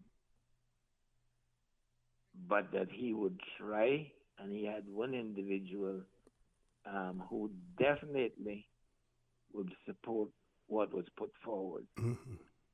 I think at that time, if my memory serves me correct, Mr. Desmond Watler and Dennis Foster shared the office of government. And he was close friends, that is, Inspector Nixon was close friends with both of those. And he says, I'm sure a large chunk of it, what you put forward will be dealt with favorably to the island. Mm-hmm. Now, the comment from him to the island meant a lot to me, particularly because it became clear to me that his interests were centered so heavily on the island that it was forming a part of why he wanted me, or appointed me, directed me to identify the ills and put them forward. Inspector Nixon himself had no degrees, but he had the qualities of being what he was. Firstly, a human throughout, in love with his island. Mm-hmm. And that's when he was particularly determined to put forward what he saw as wrong, and to stand up against any and everyone who would object to these things. Mm-hmm. Mr. Evans, I'm going to interrupt you again, or take a break right there for us to do a commercial break. Please stay tuned. For the record, we'll be back shortly. So much happening so fast, too much. It is hard for me to follow my health care instructions. The private counseling with West Bay Pharmacy literally saved my life. At West Bay Pharmacy, we know how complex medications can be. Our pharmacists are delighted to offer you personalized one-on-one healthcare counseling, free medication review, therapeutic callbacks, and we will liaise with your physician to ensure you receive the best in quality medical care. Quality of life has a whole new meaning with the right pharmacy to support you. Thank you, West Bay Pharmacy. West Bay Pharmacy in Centennial Towers. Convenient quality care is just around the corner. Now you can WhatsApp your West Bay Pharmacy prescriptions to 516-0777. Can you imagine your home completely organized? At Brand Source Custom Closets, we can. We specialize in designing and building custom closets and storage units for any room in your home, including the garage. With tailored designs and custom LED lighting solutions to fit your lifestyle and budget. Our custom closets expert is committed to enhancing the value of your home with a solution that is uniquely yours. Visit our showroom or call 623-6774 to schedule a no-obligation appointment with our design expert. Brand Source Custom Closets, 209 Dorsey Drive, Industrial Park. She hear clunk and her car stop. I was just about to send her some money, so I send it straight to her JN Money Transfer card. It cost me less, and perhaps she use the card, pay the garage right away. She'll get discount through the JN Rewards program in Jamaica. This card make things easy. You can even get funds at any multi-link ATM. JN Money Transfer Card. Fast, affordable, convenient. Tell your loved ones in Jamaica about it. Sign up is free. You know who this is? That same old girl that went to Hollywood and Panama? Well, guess what? The fun ain't done yet, because this year, I'm going to country concerts in Denver. I got kick up my heels in Times Square, and I got find my way to Barbados. I got keep living the dream with Cayman Airways. We so blessed to have them. I tell you what though, this old girl's feeling younger than ever. Make your travel dreams come true with Cayman Airways, offering international non-stop flights from Cayman to New York, Miami, Tampa, Denver, Los Angeles, Panama, Kingston, Mobay, La Ceiba, and Havana, plus Barbados. Enjoy free rum punch, free in-flight entertainment, free seat selection, and free meals on select flights. Call 949-2311, contact a travel agent, or visit CaymanAirways.com. Hey everyone, this is Chad Paul Jr., your 2023 Male CARICOM Youth Ambassador. Do you want the opportunity to help shape the future of youth and sports in the Cayman Islands? All you have to do is complete the National Youth and Sports Survey found at gov.ky/YSP. This is your chance to have a lasting impact on our community. Have your say today, Cayman, at gov.ky/YSP.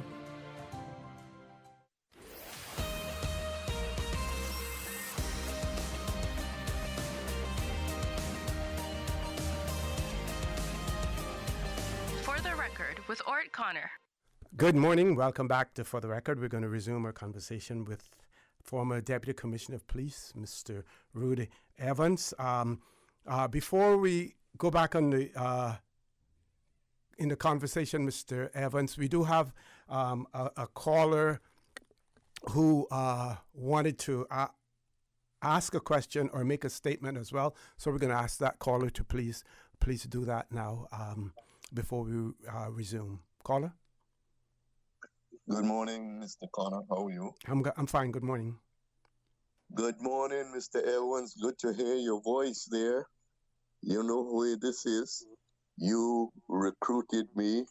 I always think about what the police force when you and I was there and what it is today. It's a service, I understand, and not a force.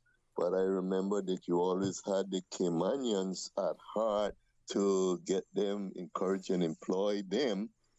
And I keep laughing to myself because when Mr. Connor asked you just now about your education, I remember I didn't even pass all of the marks for the exam that I done, but at the end of the day, you said, you know what, you're a Caymanian, and I was employed there. So I thank you for that over the years, and you should know who this is, sir. Okay. Caller, thank you. Thank you very much. Mr. Evans, were you able to hear that caller? Yes, I was indeed. Okay. If you wish to respond. Yes, caller, I appreciate your kind comments. And you were a very valuable asset to the force, as I recall. In fact, there was one particular aspect of the force that you supported me in. And I think that was again to do with that precious and very important aspect of bicycle and bicycling. So I thank you for your call and your fine comments. Okay. Another question that we have for one of our callers: why was bicycling and the policing of bicycling license, riding with a light, ensure that if you're carrying someone on a bike that you were properly transporting them as well? In those days, why was that so important, Mr. Evans? Let me give you a taste of my humorous side.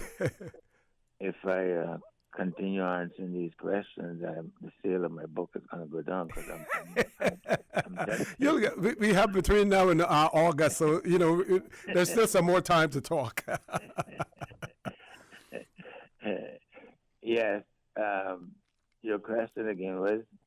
The importance of policing bicycling in those days, ensuring that people had a light, of course, licensing of bicycles were important at that point in time as well. And if you weren't properly carrying someone on a bicycle, you could get stopped for that. Let's say, for instance, if you were carrying them on the handlebar rather than on the crossbar, you would get picked up for that. Why was that so important those days? Well, either the two, you were carrying the second person, either on the cross or the handlebar, it was an offense. There were some wise old owls in the force in the islands at that time. Not to say there isn't any today, but reflecting back on it, and more so now by your question, I thought of it more as a revenue thing for government than anything else. But it was one of the highlights of my book, because it was the very first thing that I pointed out and asked Inspector Nixon to try to act on clearly with his connection in government. The reason being, it wasn't even just bicycle lights and this thing, but it was the position. See, there was, to the best of my memory, there was only 2 trucks running between West Bay and Georgetown. And those were on days, those were belonged to Mr. Ernest Jackson and Mr. Garster? No, Mr. Lawrence Dilbert. Oh, yes, Mr. Dilbert.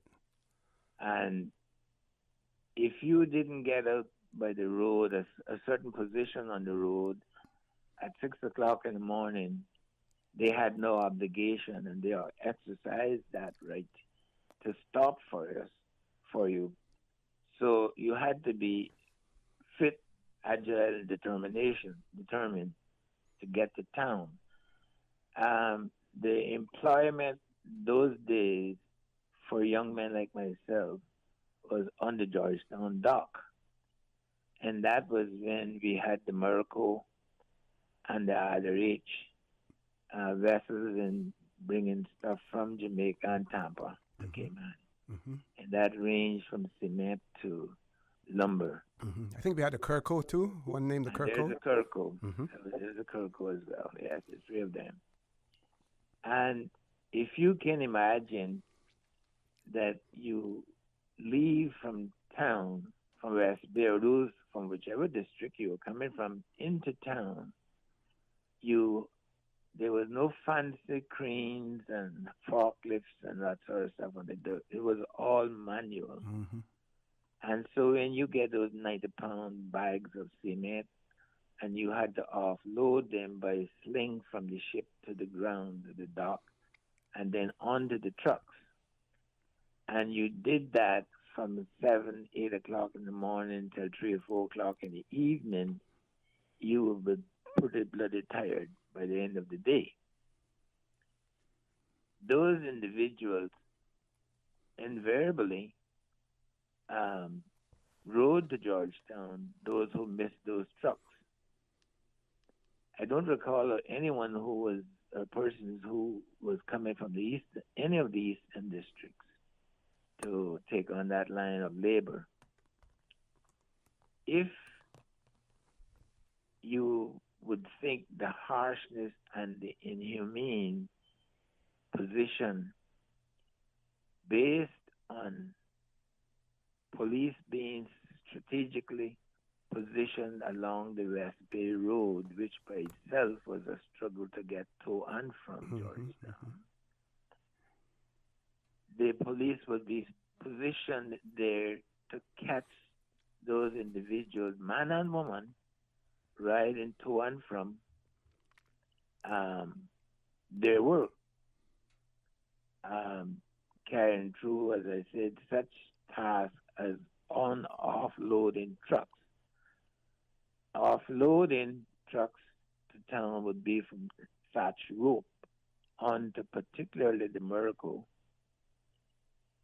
and the opposite direction taken from cargo from these ships, you would be bloody tired at the end of the day. The police at that time was not afforded any, either by design, either by their own desire for promotion, I'm not quite sure of. But I know these officers has got into what we would call colloquially hot water a number of times by stopping man and woman riding from Georgetown in particular to West Bay on those bicycles. Unlicensed. Sometimes they will get caught in the night without light. Those are the days when the little dynamo, or whatever it was called, little thing. The generator that rubbed onto the back wheel or the front wheel, the front tire. and you had to make contact the generator, so the tire make the contact from the generator onto the thyroid, the brighter the light would get. The other thing was the actual license. This was a license that was without fail displayed in the spokes. Or on the back seat. On the back of the seat, sorry. Back of the seat, yep. Back of the seat. And it was always a little blue plastic thing with how much you paid for it. Or I think it was 1 shilling 6 pence or something of that nature. And had a serial number on it too. And yes, indeed. There was occasions when we would get many a company of people who not wanting to surrender the bicycle. They would make plausible excuses that I forgot to put it on, forgot to pay my license, and different things. Well, those were the officers, and no names being called, who was determined to get promotion. It was a scheduled thing, so to speak. The one that gets the most of these convictions will get promoted. So you didn't really impose a quota on the police officers to say, well, you should have this many arrests, for the week or for the day, like some modern police forces do? No, and I think it didn't go over a period of time. I think the wisdom of it was with the then inspector, and because he had his instructions to carry out. As I said, I think it was revenue involved or revenue driven, and there was occasions when men and women would resist and plead. And, I'm just off work, look at my shirt, look at my blouse, I'm wet because of hard labor. I'm going to promise you that I'm not going to ride this bicycle until this license, etc. But then there's the hardcore constables who would insist, no, I'm not allowing you to ride home, regardless of where. If you were then stopped at the West Bay Cemetery and you lived in the North Sound, even that short distance, those days, they would say, no, I'm going to take your bicycle. And they'd take it. And there'd be sometimes there's resistance and even struggles sometimes to have their lady or gentleman part with their only source of transportation. Yeah. We're going to take a pause again, Mr. Evans. Folks, please stay tuned. For the record, we'll be back shortly. At Doctor's Hospital, we know life happens, and usually when you least expect it. So when unexpected medical issues arise, you need quality care close to home. Located in the heart of Georgetown, our accomplished team of physicians and medical staff treat minor urgent conditions such as migraines, chest and abdominal pain, shortness of breath, burns, broken bones, open wounds, and more. 24 hours, 7 days a week with no appointment necessary. Peace of mind is important when life happens. At Doctor's Hospital, we're always here just for you. Need to speak to someone? Call 949-6066. Ladies and gentlemen, have you heard the news? Digicel is back with exciting offers that are too good to resist. Activate one of our brand new prepaid or postpaid plans today and experience telecommunications like never before. With more data, dedicated entertainment options like Netflix, YouTube, Spotify, and endless social text data for all your favorite platforms. Digicel is here to make sure you stay connected and entertained. Whether you are on a prepaid or postpaid, you will also enjoy dedicated roaming data for the USA, Canada, and the Caribbean. It's all about value, and Digicel has got you covered. Start your day in the know. Don't miss a beat. Radio Cayman's 7 a.m. news keeps you informed every Monday through Saturday at 7 a.m. Brought to you by Cayman National, proudly serving the Cayman Islands since 1974. The Passport and Corporate Services Office is advising travelers to check their passports to ensure all is in order ahead of summer holiday travels. Travelers should check their passport validity, verify entry requirements for the destination, and apply for or renew passports and visas early. For more information, call 345-649-7678 or email passportandcorporate@gov.ky.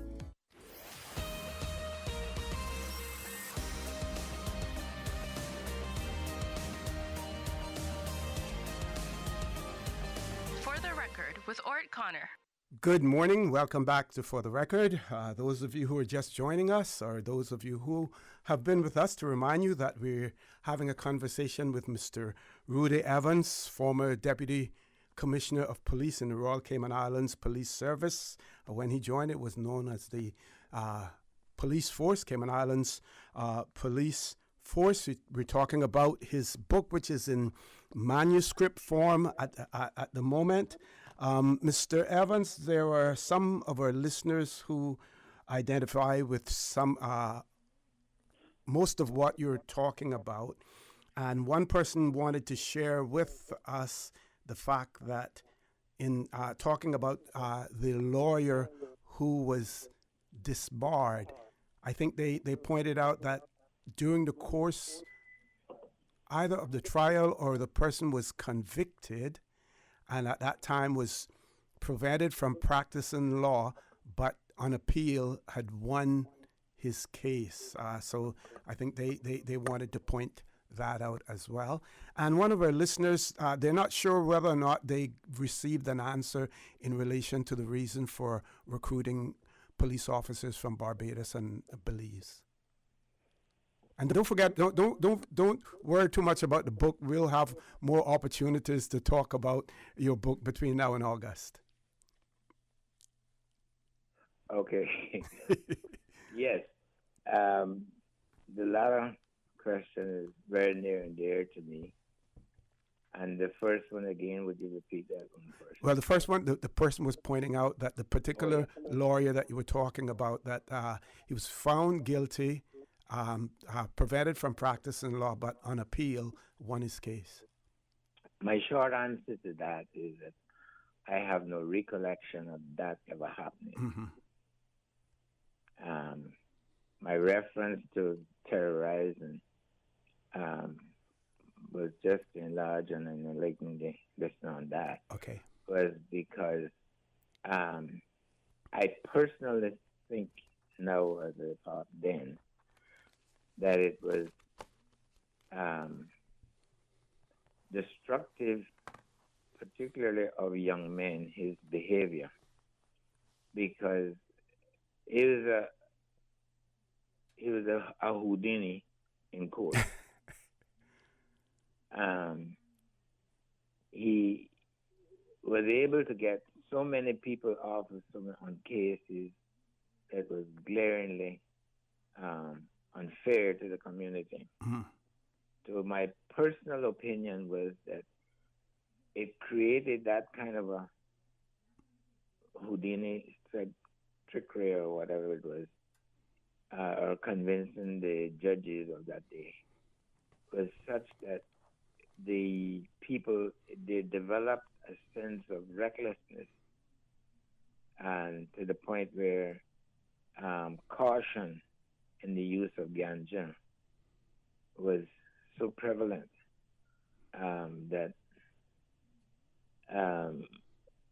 to me, it played a big part in the use of ganja on the island, Mm-hmm. which again, to me, also was the birth of the drugs that is used today, the hard drugs, the destructive drugs that is being used today in the many forms of which is being used. Okay. On the subject of recruitment,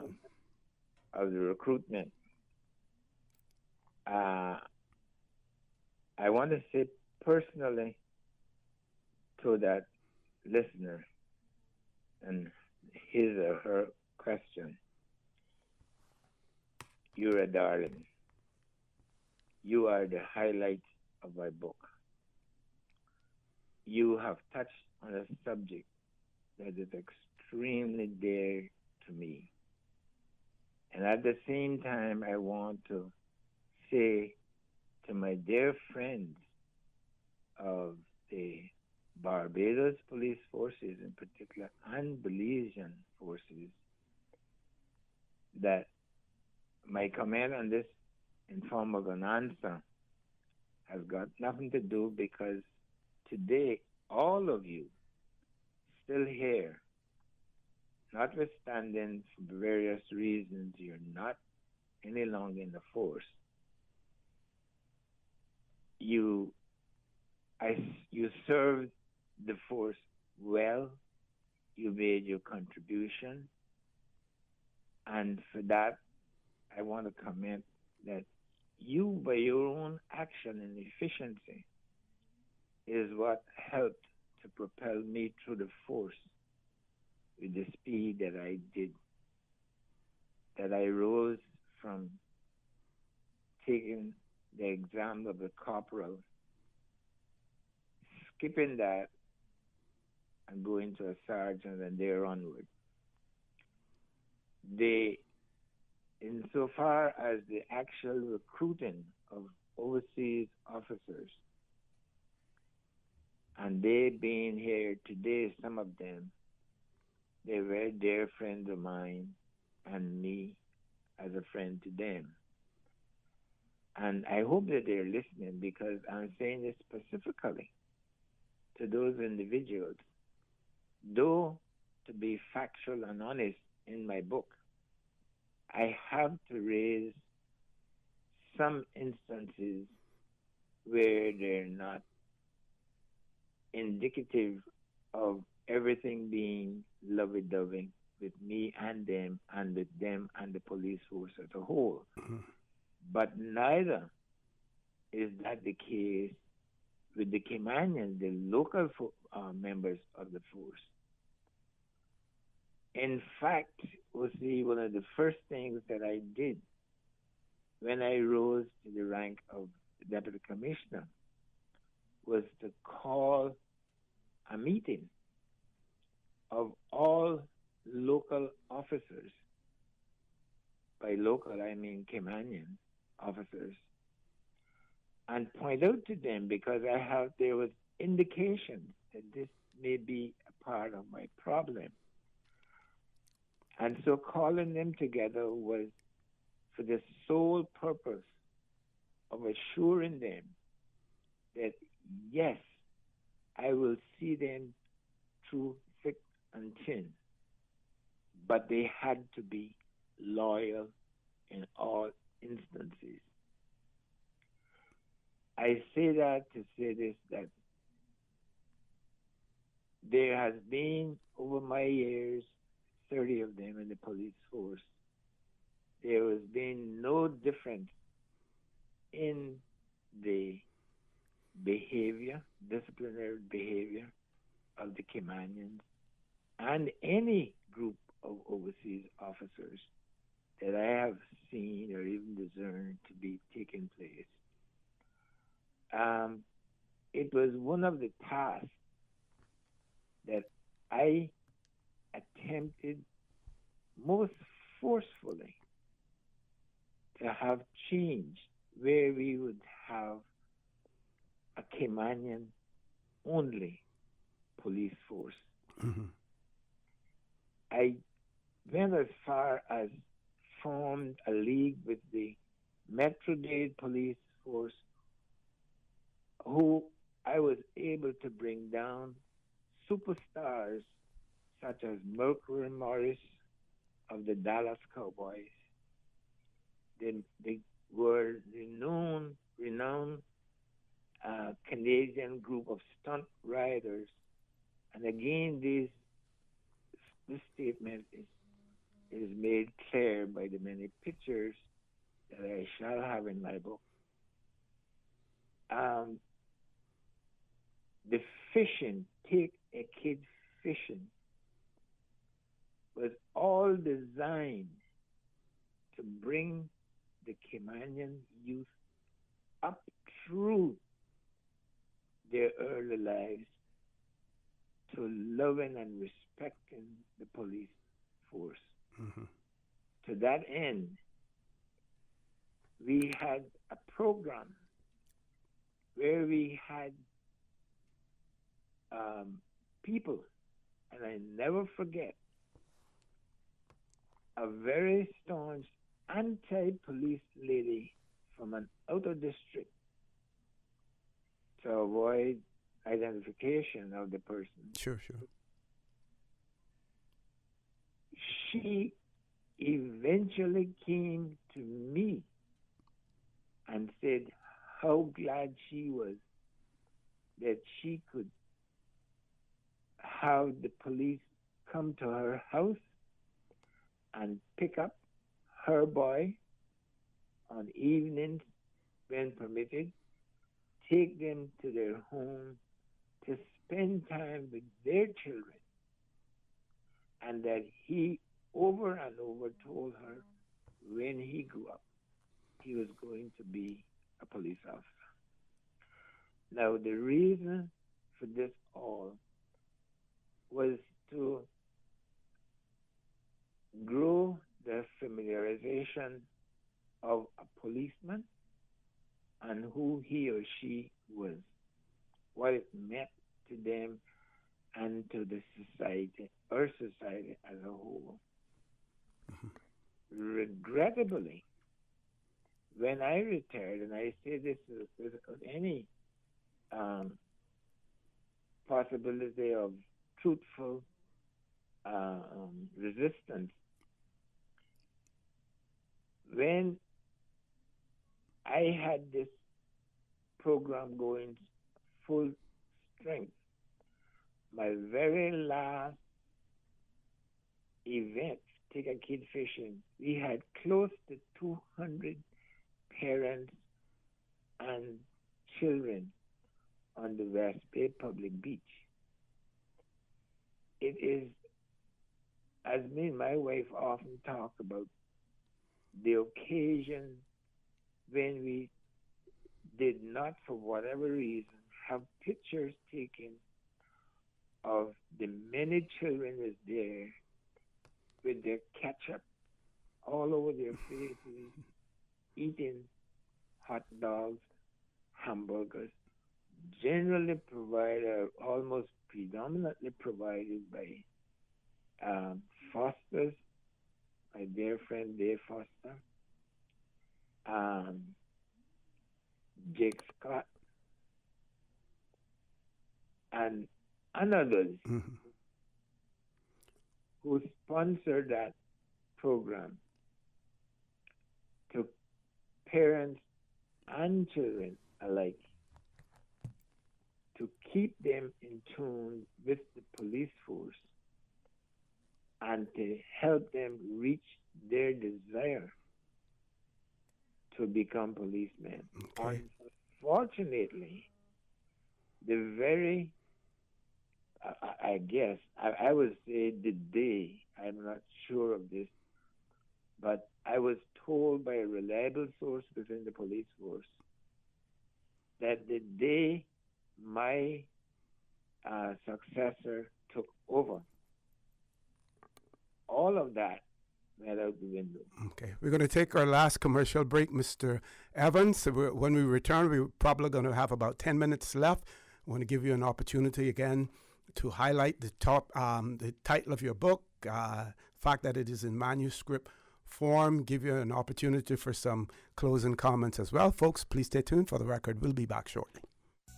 At Doctors Hospital, we know life happens, and usually when you least expect it. So when unexpected medical issues arise, you need quality care close to home. Located in the heart of Georgetown, our accomplished team of physicians and medical staff treat minor urgent conditions such as migraines, chest and abdominal pain, shortness of breath, burns, broken bones, open wounds, and more. 24 hours, 7 days a week with no appointment necessary. Peace of mind is important when life happens. At Doctors Hospital, we're always here just for you. Need to speak to someone? Call 949-6066. You know who this is? That same old girl that went to Hollywood and Panama? Well, guess what? The fun ain't done yet, because this year, I'm going to country concerts in Denver. I got kick up my heels in Times Square, and I got find my way to Barbados. I got keep living the dream with Cayman Airways. We so blessed to have them. I tell you what though, this old girl's feeling younger than ever. Make your travel dreams come true with Cayman Airways, offering international non-stop flights from Cayman to New York, Miami, Tampa, Denver, Los Angeles, Panama, Kingston, Mobay, La Ceiba, and Havana, plus Barbados. Enjoy free rum punch, free in-flight entertainment, free seat selection, and free meals on select flights. Call 949-2311, contact a travel agent, or visit CaymanAirways.com. Hey Bobo, have you taken the pledge? What pledge? The Safe Driver's Pledge, to show your dedication to fostering a culture of responsible driving. Some of the accidents we have in Cayman could have been avoided simply by drivers being more vigilant behind the wheel. You're right, you know. Our actions behind the wheel can have serious consequences. Everyone should make a commitment to drive safely. Where can I take the pledge? Visit gov.ky/road safety/pledge. Thanks. I'll tell others to take the pledge too. Let's make our roads safer together and say no more for 2024. Visit www.gov.ky/road safety for more information and to take the pledge.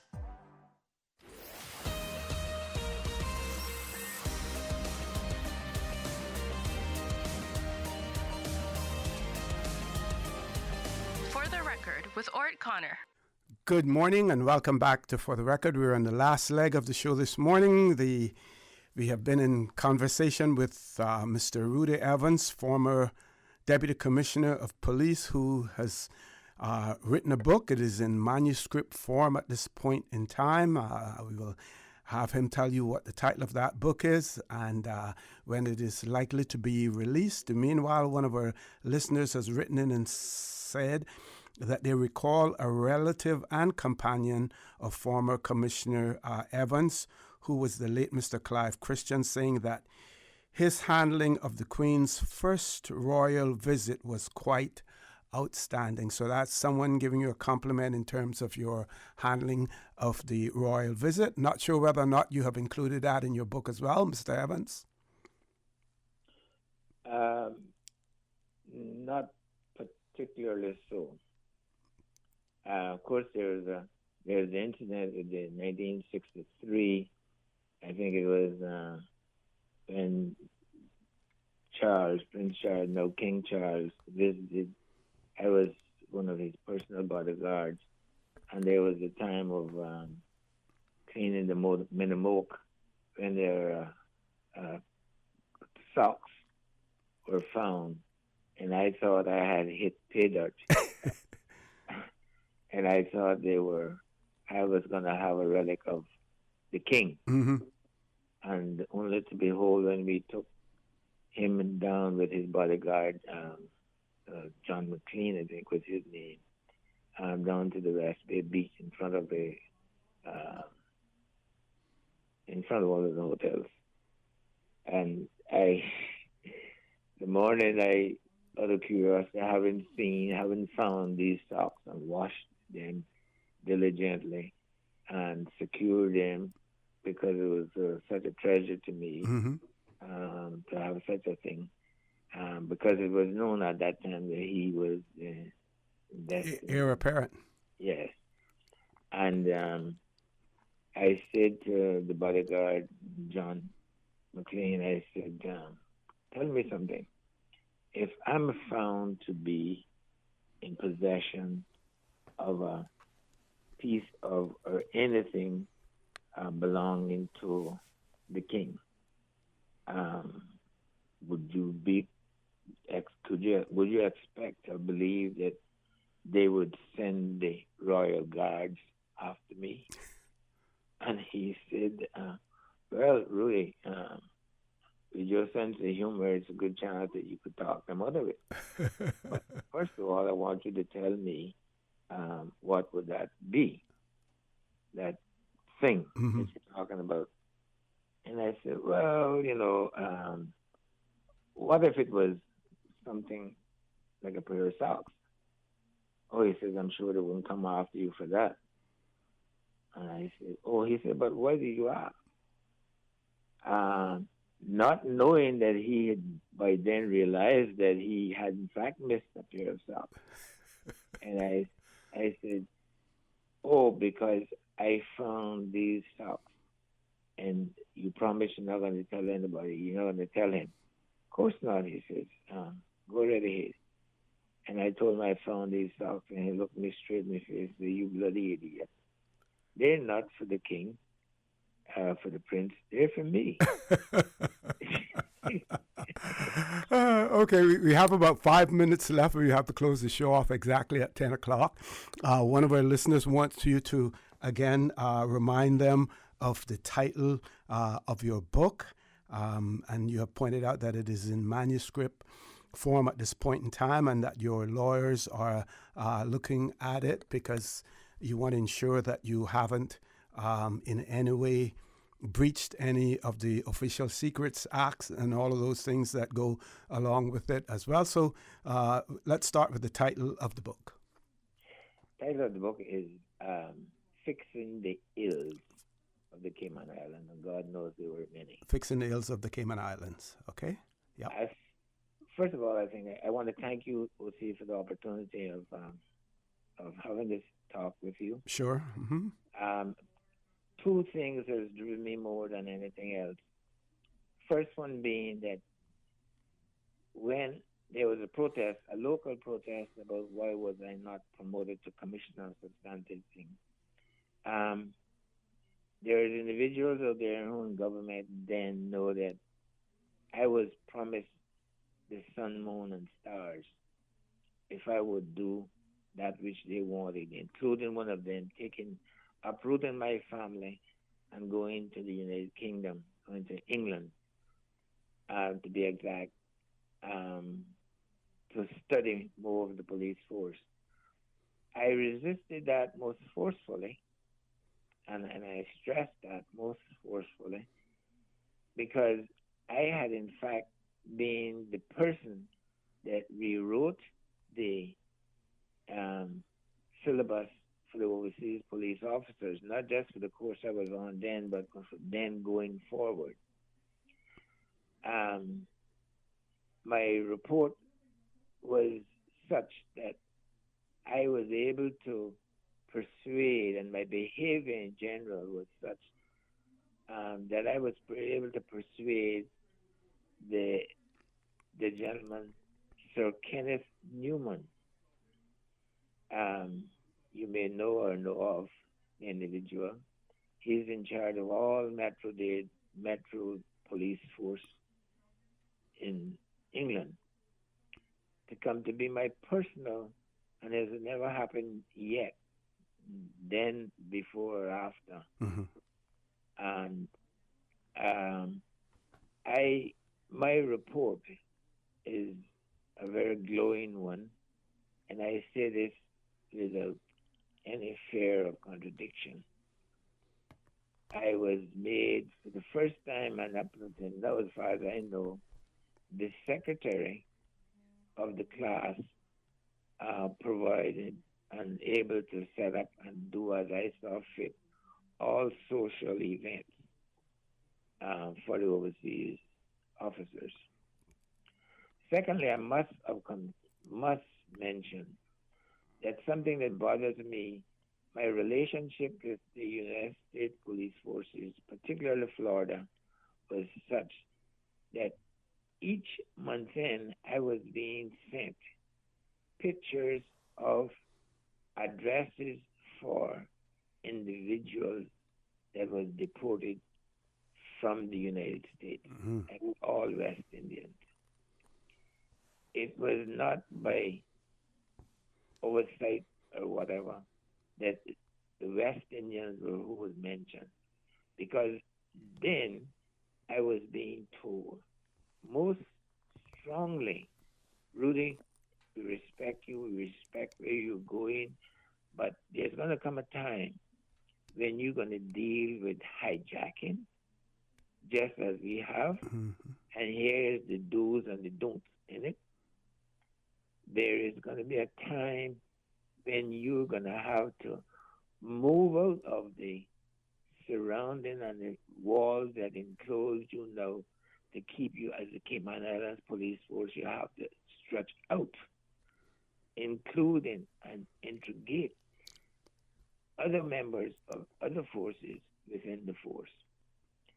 So it's to take a kid fishing and get children involved in becoming policemen, as well as those sound advices, is the things that help me to support. Bear in mind, I was not responsible for them coming in the first place. And I hasten to add, until today, those guys, as some of them has made, came out their home, and it's contributing quite a lot. So that's my talk. Finally, I want to add that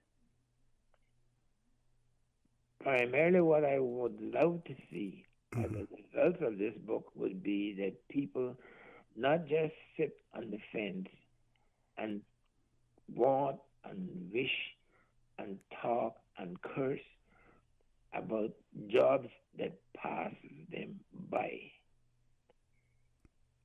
in favor of foreigners. I want them to, and asking them to get out there, prepare themselves so that at the end of it all, when they demand a job, they have prepared themselves for that occupation. Those are some very, very sage closing words from you as well, Mr. Evans. I want to thank you. Thank you very much.